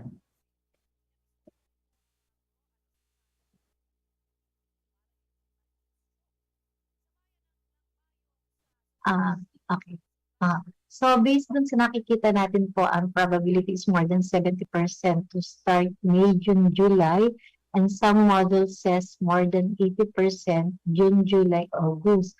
So usually po sa pag-monitor natin, dahil ang tinitingnan po natin is yung 3-month Oceanic Nino Index or 3-month sea surface temperature anomaly. Mostly ang tinitingnan po natin is yung gitna. So, kung May, June, July, August, and then kapag po ganyang increasing probability, ang tinitingnan natin is yung gitnang buwan. So, it's either June or July, kung ano po yung common dun sa increasing probability. So, ibig sabihin po, pag monitor natin, magtatapos ang April, so lalabas yung ONI, February, March, April, so ENSO neutral po po yan. Pagdating ng tapos ng May, March, April, May, so titingnan po natin kung yung ONI niya is 0.5 degrees or more. And then pagdating po naman ng April, May, June, so tinitingnan pa din po natin kung ito ay towards sa increasing probability. Thank you po. Maraming salamat po, Sir Ada and Sir Ariel. I think Mr. Brian Espano from Makati DRRM po is raising his hand. Mr. Brian?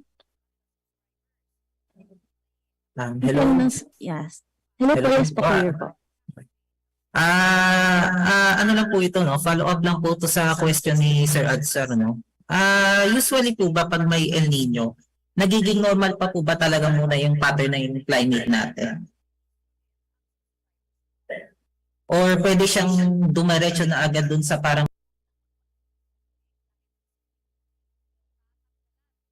pinaka-epekto niya po dun sa local setting po natin?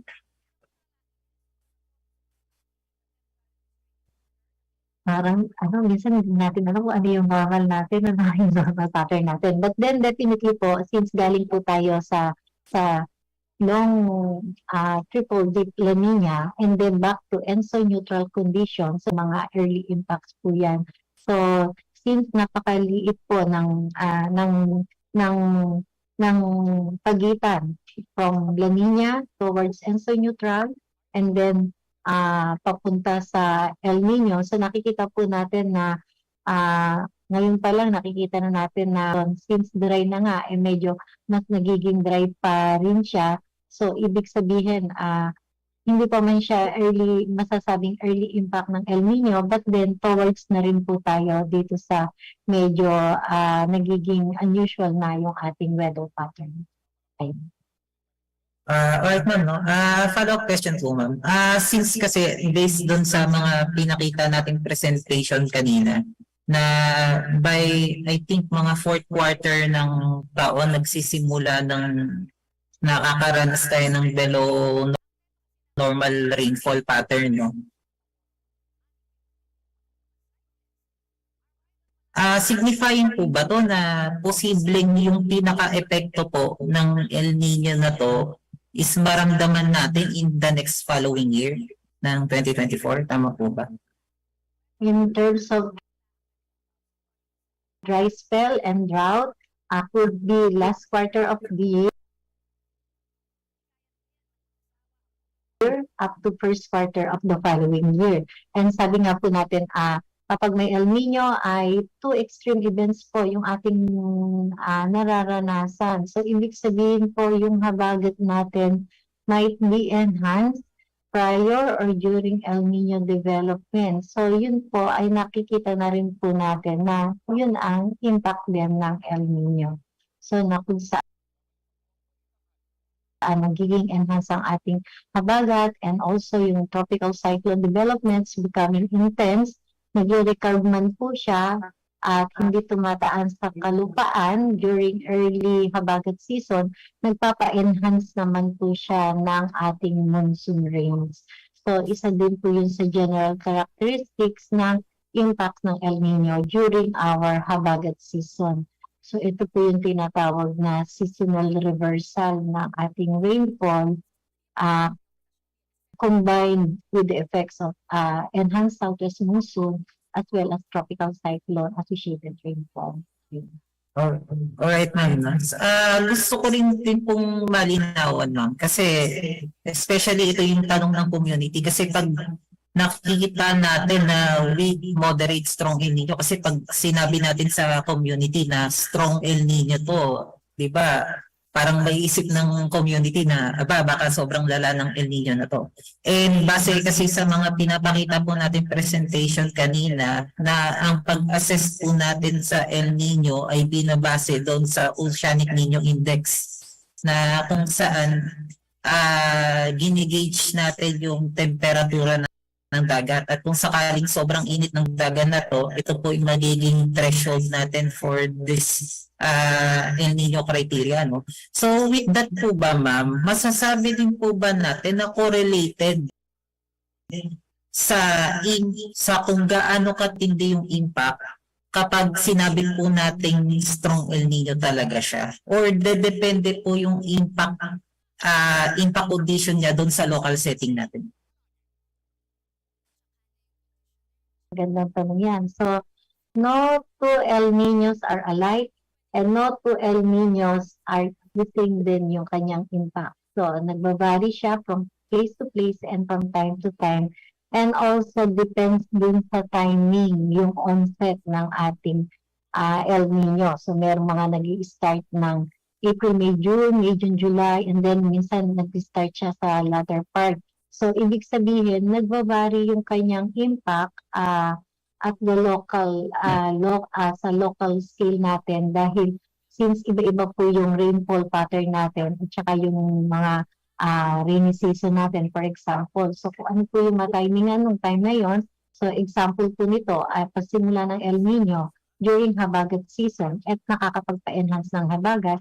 So yung impact po dun sa Luzon area, for example, could be heavy rainfall events, while other areas sa mga ibang portions na highly impacted by El Nino, diyan po sa may ibang parte ng Visayas and Mindanao, dry spell and droughting na nakaka-apekto sa kanila. Whereas kung mag-iiba naman yung timing ng arrival ng El Nino, so pwedeng mauna yung epekto ng dry spell and drought dun sa mga highly vulnerable area. Then bago naman yung next habagat season, for example, it's either madidelay naman yung onset ng rainy season during sa second year ng El Nino, for example. So nagbabari po siya. Alright, with that po ma'am, maraming salamat po. Palit lang sa sinabi ni Ma'am Ana Solis about sa epekto ng El Nino. Well, sa experience ko, sa observation ko, pag may El Nino, kakaroon siya ng na anomalous high pressure area sa East Philippine Sea o sa eastern side ng ating bansa. Kung gano'n, pag yan si El Nino ay dumating, po ay panahon ng tag-ulan, June, July, ay maaari po itong habagat ay hindi pumasok po sa ating bansa. Kasi po, pag nagkaroon ng anomalous high pressure area sa east of the Philippine Sea, tutulak nito si habagat palayo sa ating bansa. At mangyayari, mas maulan dun sa Indochina, Vietnam, China, Thailand, doon po mas maulan kasi doon nagko-concentrate yung ulan kasi nga may nakablock po, may mga harang po sa atin dito si anomalous high pressure area. And then, itong mga past weeks, nagkaroon tayo ng bagong amang, tapos meron tayo ng isang bagyo sa labas ng park. Unusual po yan sa panahon sa buwan nito. At sa dito ko, epekto nito ng papuntang El Nino. Kasi, nung si bagong amang, tumagal siya ng mga isang 5 araw. At, nakatulong yan itong anomalous na sea surface temperatures sa atin, kaya po nagtagal ito at nakabuo na isang bagong amang. At napansin ko rin sa aking obserbasyon na itong past weeks ay napansin ko na itong sa surface map na aming ina-analyze na parang pinapakita na ito ay hindi dapat mangyari ngayong buwan, parang ito ay nangyayaring patag-ulan na.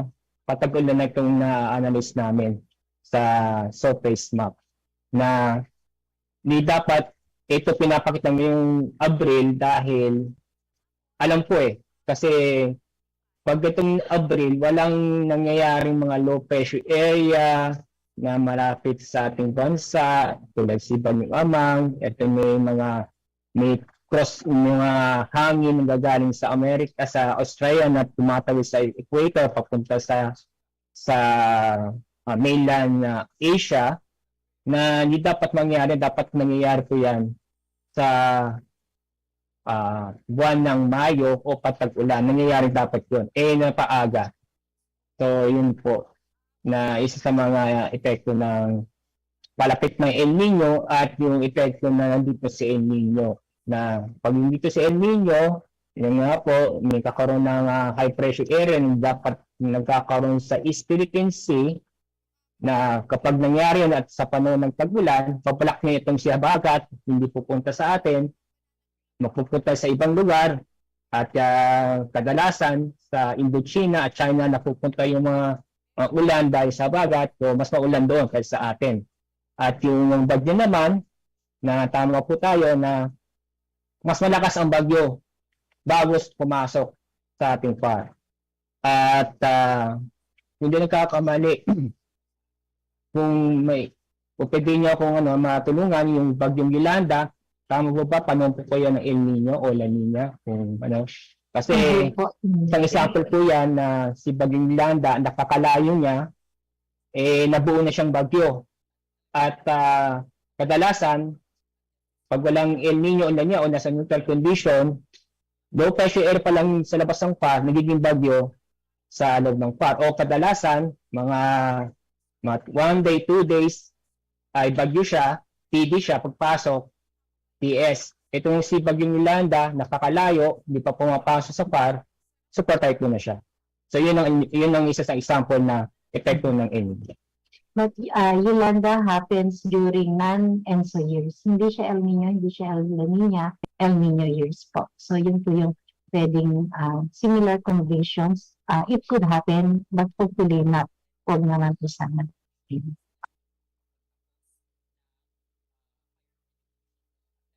Maraming salamat po. So I think maraming salamat po Mr. Alzar, Ma'am Ana, Mr. Brian, and of course kay Sir Ariel sa inyo pong katanungan at sa mga kasagutan po na pinrovide ng mga kasamahan natin dito sa Pag-asa. Ay po nung bagyo na malalakas during that time, but it was declared an El Nino year. Ano po ba yun? Observation ko kasi before mag-peak yung El Nino, ay ganun po yung nangyayari. Gaya ng explanation ni Ma'am Ana kanina, I think ang sabi po niya ay na-enhance ng El Nino yung habagat season natin o yung characteristic ng habagat for that particular year during El Nino ay nagiging nagkakaroon siya ng impact doon sa mga intense typhoons na naranasan natin during the past. Is that the case po? Ano lang po, kung tama po ba yung yung parang observation na gano'n? That was, I actually question po ni Sir Elmer ito. From Phil Rice. Yun din po kasi yung question ko. Kaya baka hindi lang kasi siya na answer. Okay, so makikita po natin yung nakishare na file. Ay, yan po. Apo. So, ito po yung tropical cyclone during ENSO event. So, based po dyan from 1960 to 2021 data. During the months of July, during El Nino, more tropical cyclones in July during El Nino and in October during La Nina. Kapag El Nino years naman po, in terms of category natin, ito po ay based na dun sa bagong category natin na super typhoon of 185 kilometers per hour. There are more typhoons and super typhoon category in September during El Nino years based on 1960 to 2021 data. In terms of landfalling tropical cyclone category during El Nino, more typhoon and super typhoon category made landfall in October and November during El Nino years. Kaya po sinasabi po natin na bago po natin mapaghandaan yung mga impact ng mga dry spell and drought, so yung seasonal reversal ng ENSO rainfall natin during habagat season might be due to combined effects of enhanced southwest monsoon dahil usually po kapag ang mga tropical cyclone ay nagre-recurve, lalong-lalo na po during the months of May, June, July, kapag nagre-recurve po yan at hindi pumapasok sa kalupaan sa Luzon area, ito po yung humahatak ng habagat, posing more rainfall dito sa western section ng ating bansa.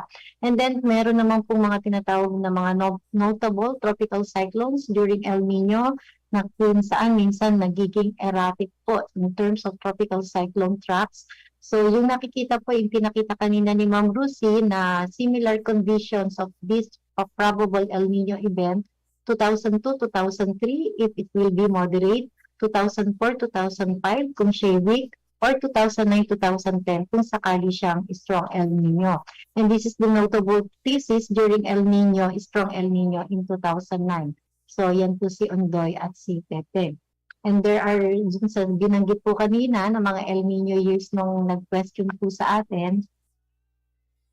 Ayun. So tropical cyclones need warmer SSTs to strengthen and develop. Therefore, marami pong tropical cyclone na nade-develop during El Nino dahil mas mainit po yung warm water SSTs natin. So, ang nangyayari po, these are the preferred tracks of tropical cyclone during strongest El Nino years, yung warm years sa taas, and then sa baba during La Nina. So marami pong tropical cyclone development ang nangyayari, but then mas kokonti po yung nag-e-enter sa Philippine Area of Responsibility because they tend to recurve. And then kapag nag-cross naman po at naglalandfall, mas nagiging intense po yung epekto ng ating mga bagyo, either in terms of maraming ulan or malakas na hangin dahil sa sobrang nga pong mahaba ang tinahak ng bagyo dun sa warm SSTs natin sa Pacific, ay mas nagiging intense po siya. Kung nag-record naman po siya, pwede siyang humagod ng habagat. So yun po yung nakikita natin na usual po, historically, nangyayari based on these accounts. Okay, follow-up question po. So is it safe to say na before mag-peak yung El Nino, ang paghandaan natin is this, yung mga malalakas na pag-ulan, that could change yung configuration po ng ating mga habagat. Safe to say po yun, paghandaan muna itong mga pwedeng mag-develop na mga tropical cyclone na meron pong pwedeng ibigay ng mga extreme scenarios. Safe to say po ba? Bago natin maranasan yung impacts talaga ng El Nino. Yes po, Safe to say bang ganun? Yes po, Miss Oyi. So yun po yung nakikita natin based on historical accounts. And yun po yung message natin na dapat po natin na ipahatid sa ating mga kababayan. So kailangan po talaga yung proper timing, well-coordinated strategies para paano natin ma-mitigate po yung potential impact po nito. Okay, thank you, Miss Ana. Thank you so much.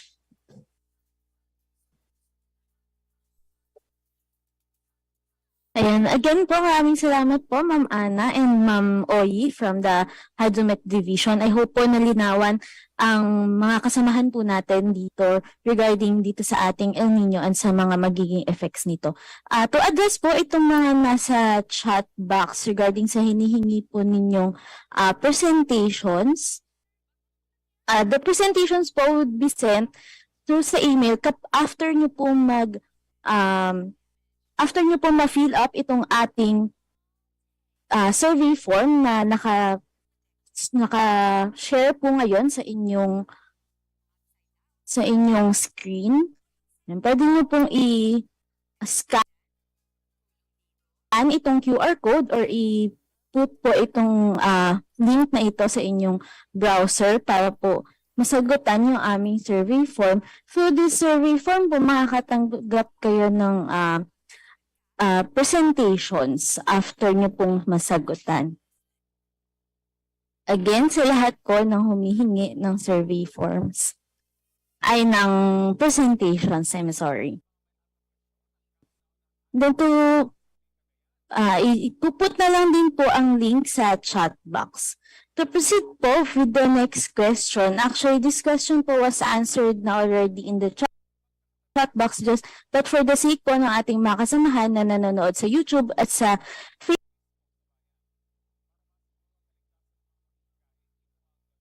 Facebook na walang access dito sa ating chat box, I would just like to reiterate this question po. So from Mr. Brian Espanyo of Makati DRRM, for the rainfall po na may exceedance na 25 millimeters, thunderstorm associated rainfall po kaya ito or from much more like weather system scenario? Sir Joey Figuration, pwede niyo po bang ulitin dito sa ating Zoom yung inyo pong sagot sa chat box? Okay. For the next 2 weeks po kasi wala tayong significant weather system na magbibigay ng mga significant na pag-ulan. Kung ito pong pinapakita ng ating rainfall exceedance forecast na 25 mm and more ay may associated sa mga local effect such as yung land breeze and sea breeze. So mga localized thunderstorms po ang inaasahan natin na magpapaulan for the next 2 weeks. Yan. Maraming salamat po, Sir Joey, and again to Mr. Brian Espanyo for the question. And then next we have po a question from Mr. Bill Peralta of NTCR 7. First question po is, do we have mitigating measures daw po that we provide on the effects of climate change for the LGUs to adapt or prepare?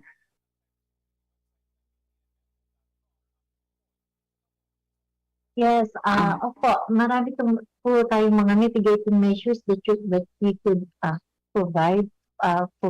So ito po ay hindi lang po effort ng pag-asa, kundi ito po ay concerted effort po ng mga national government and concerned agencies as well as with the LGUs and yung pong ating mga civil society organizations or mga NGOs. So meron po tayong mga ganyang adaptation measures at kung di po lingid sa inyong kaalaman is yung pong mga LCCAP natin. So, isa po yung document, yung kung meron po tayong mga local climate change action plans and measures.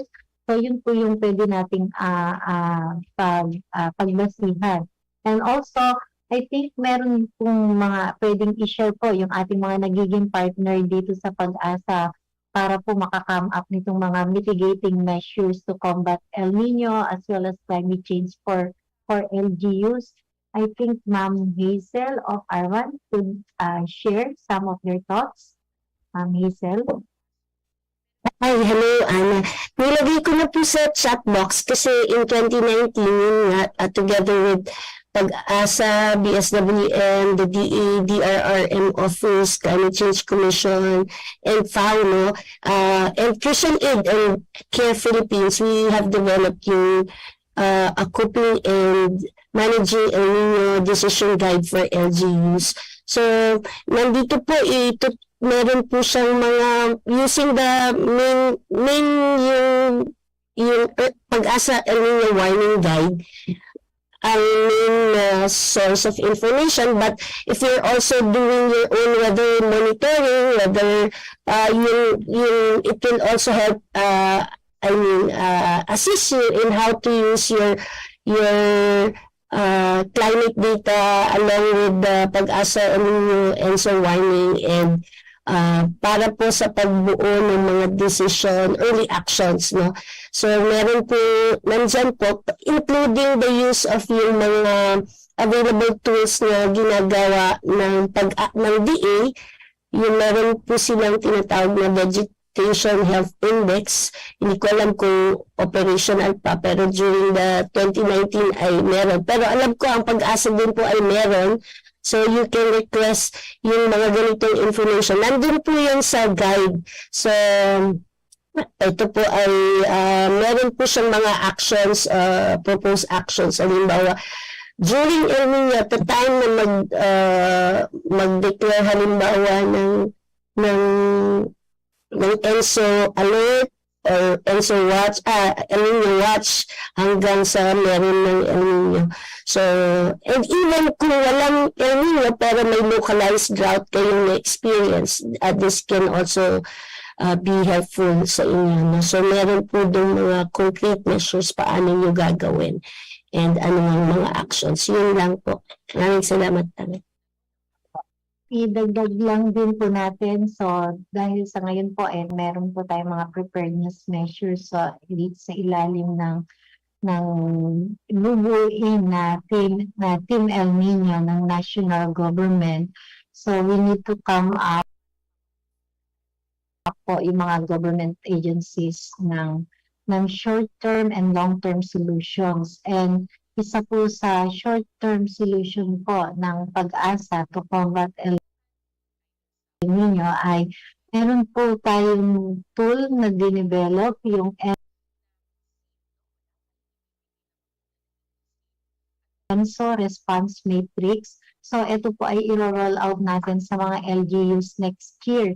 So, hopefully po, yung mga target LGUs natin na highly vulnerable po sa impacts ng El Nino or La Nina ay makasama po namin kayo together with DILG dun po para ma-fill up natin yung ENSO Response Matrix na during El Nino Watch, Alert, Advisory, and Final Advisory, ano po yung pwedeng gawin ng various sectors or yung mga LGUs natin given yung ENSO alert system natin, fill upan po natin yung ating ENSO response matrix tool.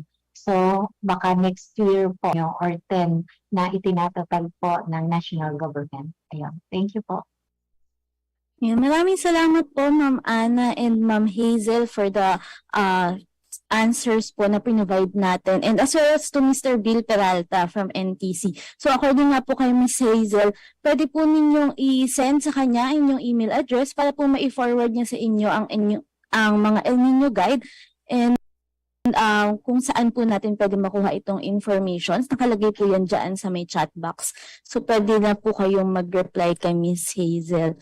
And then we also have another question po again from Mr. Bill Peralta.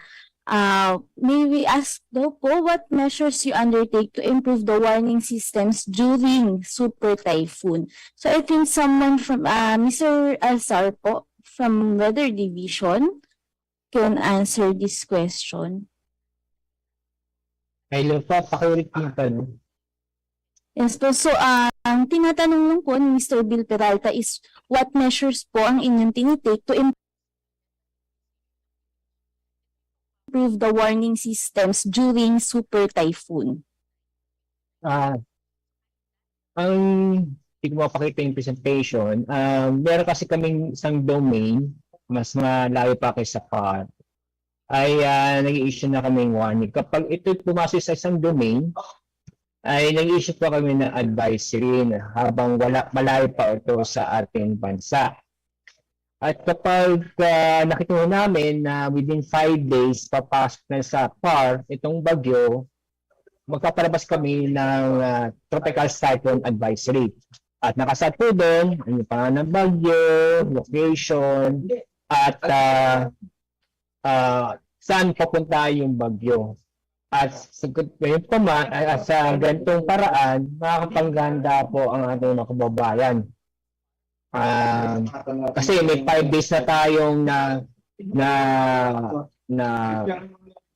ahead bago po masok ang PAR.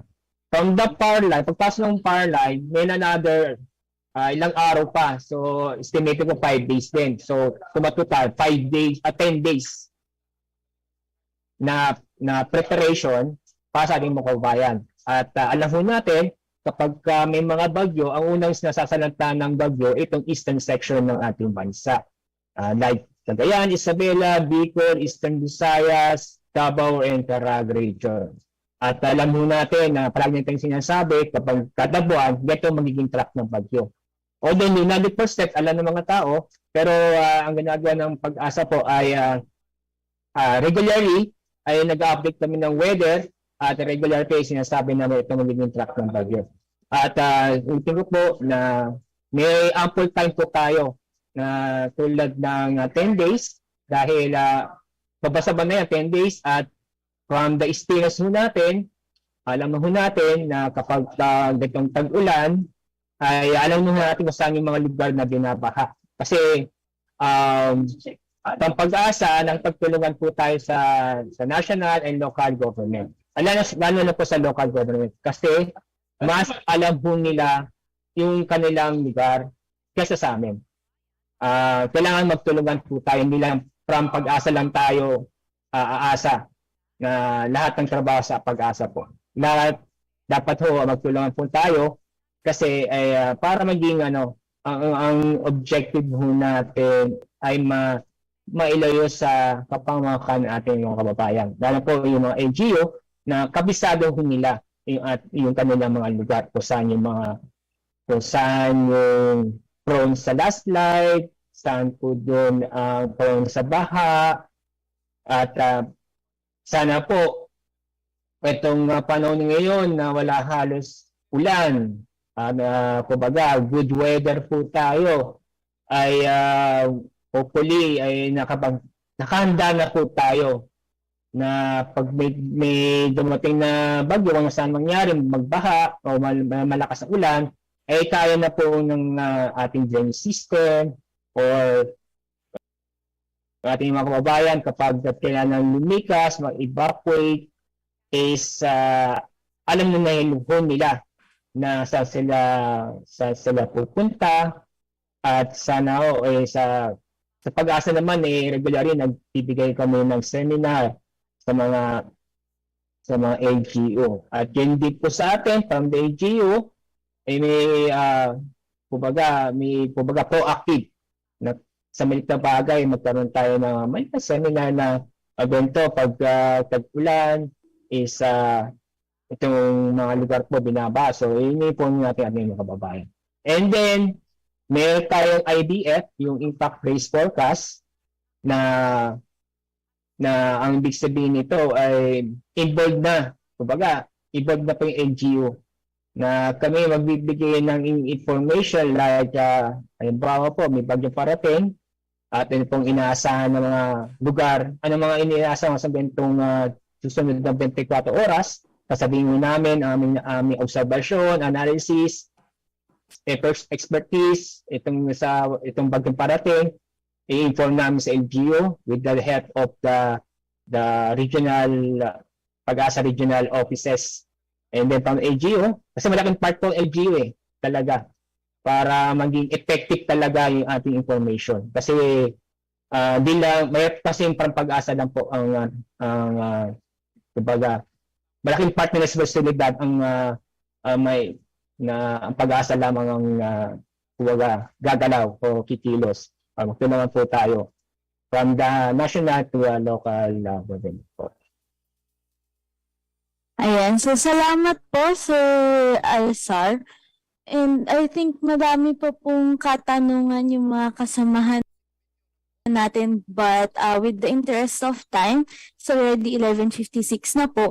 So pasensya na po kayo kung dito po namin puputulin ang inyong mga katanungan, pero pwede po kayong mag-send sa amin ng email, and pwede naman po kayong para sa inyo pong inquiries and further questions. So doon po natin, totoo po nating sagutin yung inyong mga katanungan. Pwede nyo po yung isend sa pag-asa.glimpse@gmail.com. Yun lamang po, dito na po matatapos ang ating open forum. Maraming salamat po sa inyong partisipasyon. Babalik ko na po sa kay Mr. Joey Figuracion. Sir Joey.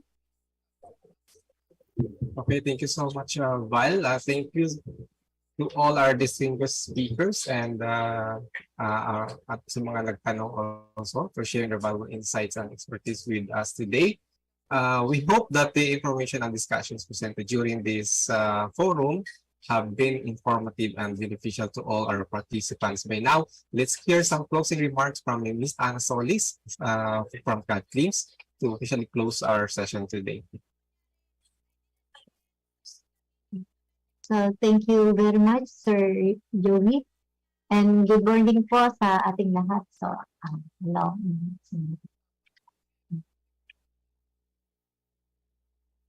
Huwag niyo po natin kakalimutan yung ating feedback survey. So, paalala lang po. Firstly, yung ating feedback survey po, napakahalaga po niyan para sa atin po. Okay. So, magandang umaga po sa ating lahat. So, mukhang jam pack po ulit tayo ngayon. Ano po, dear partners at yung kapwa ko po, mga lingkod bayan, both from the national and local government units.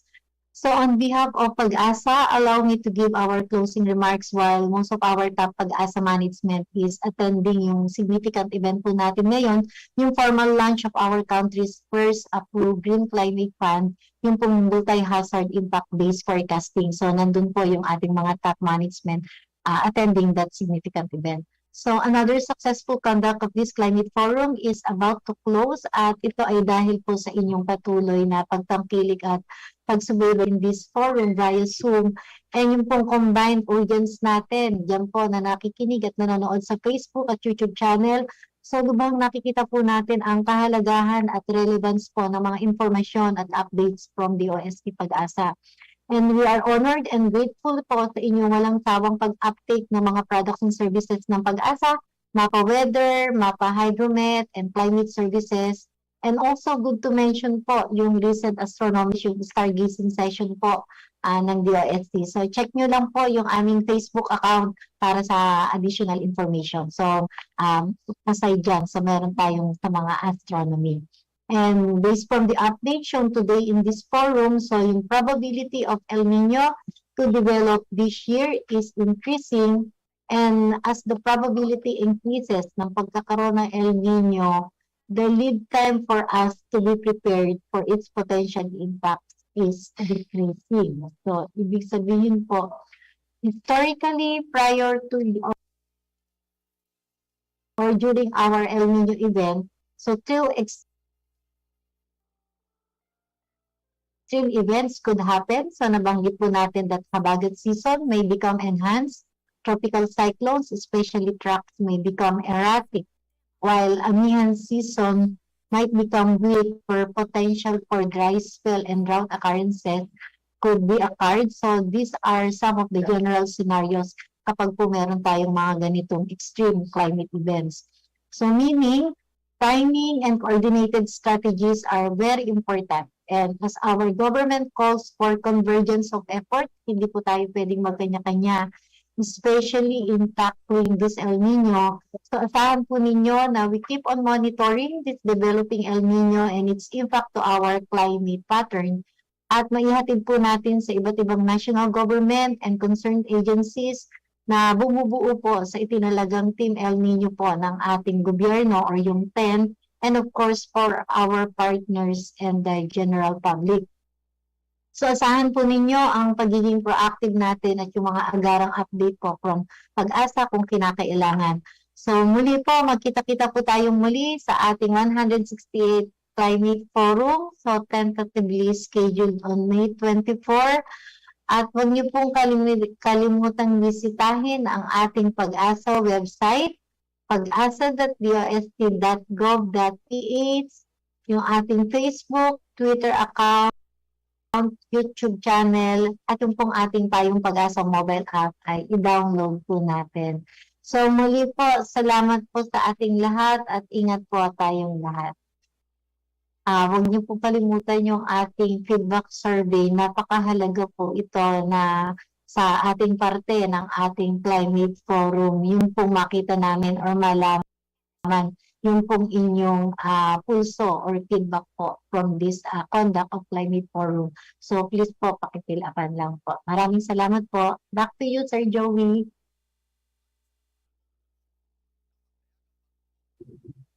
Thank you, Ma'am Ana Solis, for the inspiring closing remarks. Pero bago tayo mag-end, pwede mo na mag-ask po ng favor na mag-stay muna dahil dumami tayo sa Zoom. So maybe we can take another photo opportunity for documentation lang po. So, Thank you so much, Sir Joey. So, sa lahat po na nandito pa rin po sa forum na ito, inaanyayahan po namin kayo na magbukas ulit ng camera po para sa ating documentation. In behalf po sa side ko, nasira yung camera ko. So, still photo ops pa rin po tayo. Marami akong nakikita mga students din po na kasamahan din po natin sa forum. So, hintayin ko po natin yung iba. Bukas lang po mga kapatid, mga kaibigan. Yan, nagbubukas na po sila. So, yan, marami pa po. 3 batch po ang mayroong screenshot for today. So, I think wala na pong nadagdag na nagbukas ng kanilang mga cameras. So, as I count 1 to 3 po, ulit, smile po tayo. Okay, ready? 1, 2, and 3. Smile. Yun o, nakuha ko. So, may 2 pa po. Saglit lang ha. So, second batch po, again, smile po tayo ulit.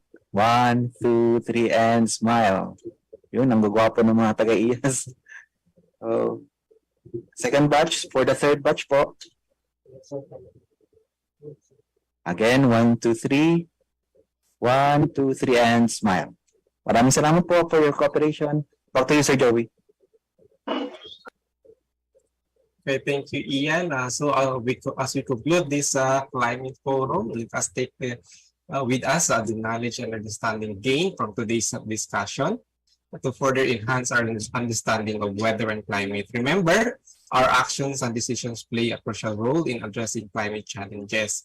Let's continue to work together towards a more sustainable future. Thank you all for your active participation and have a great day ahead. See you again on our next forum on May 24, 2023.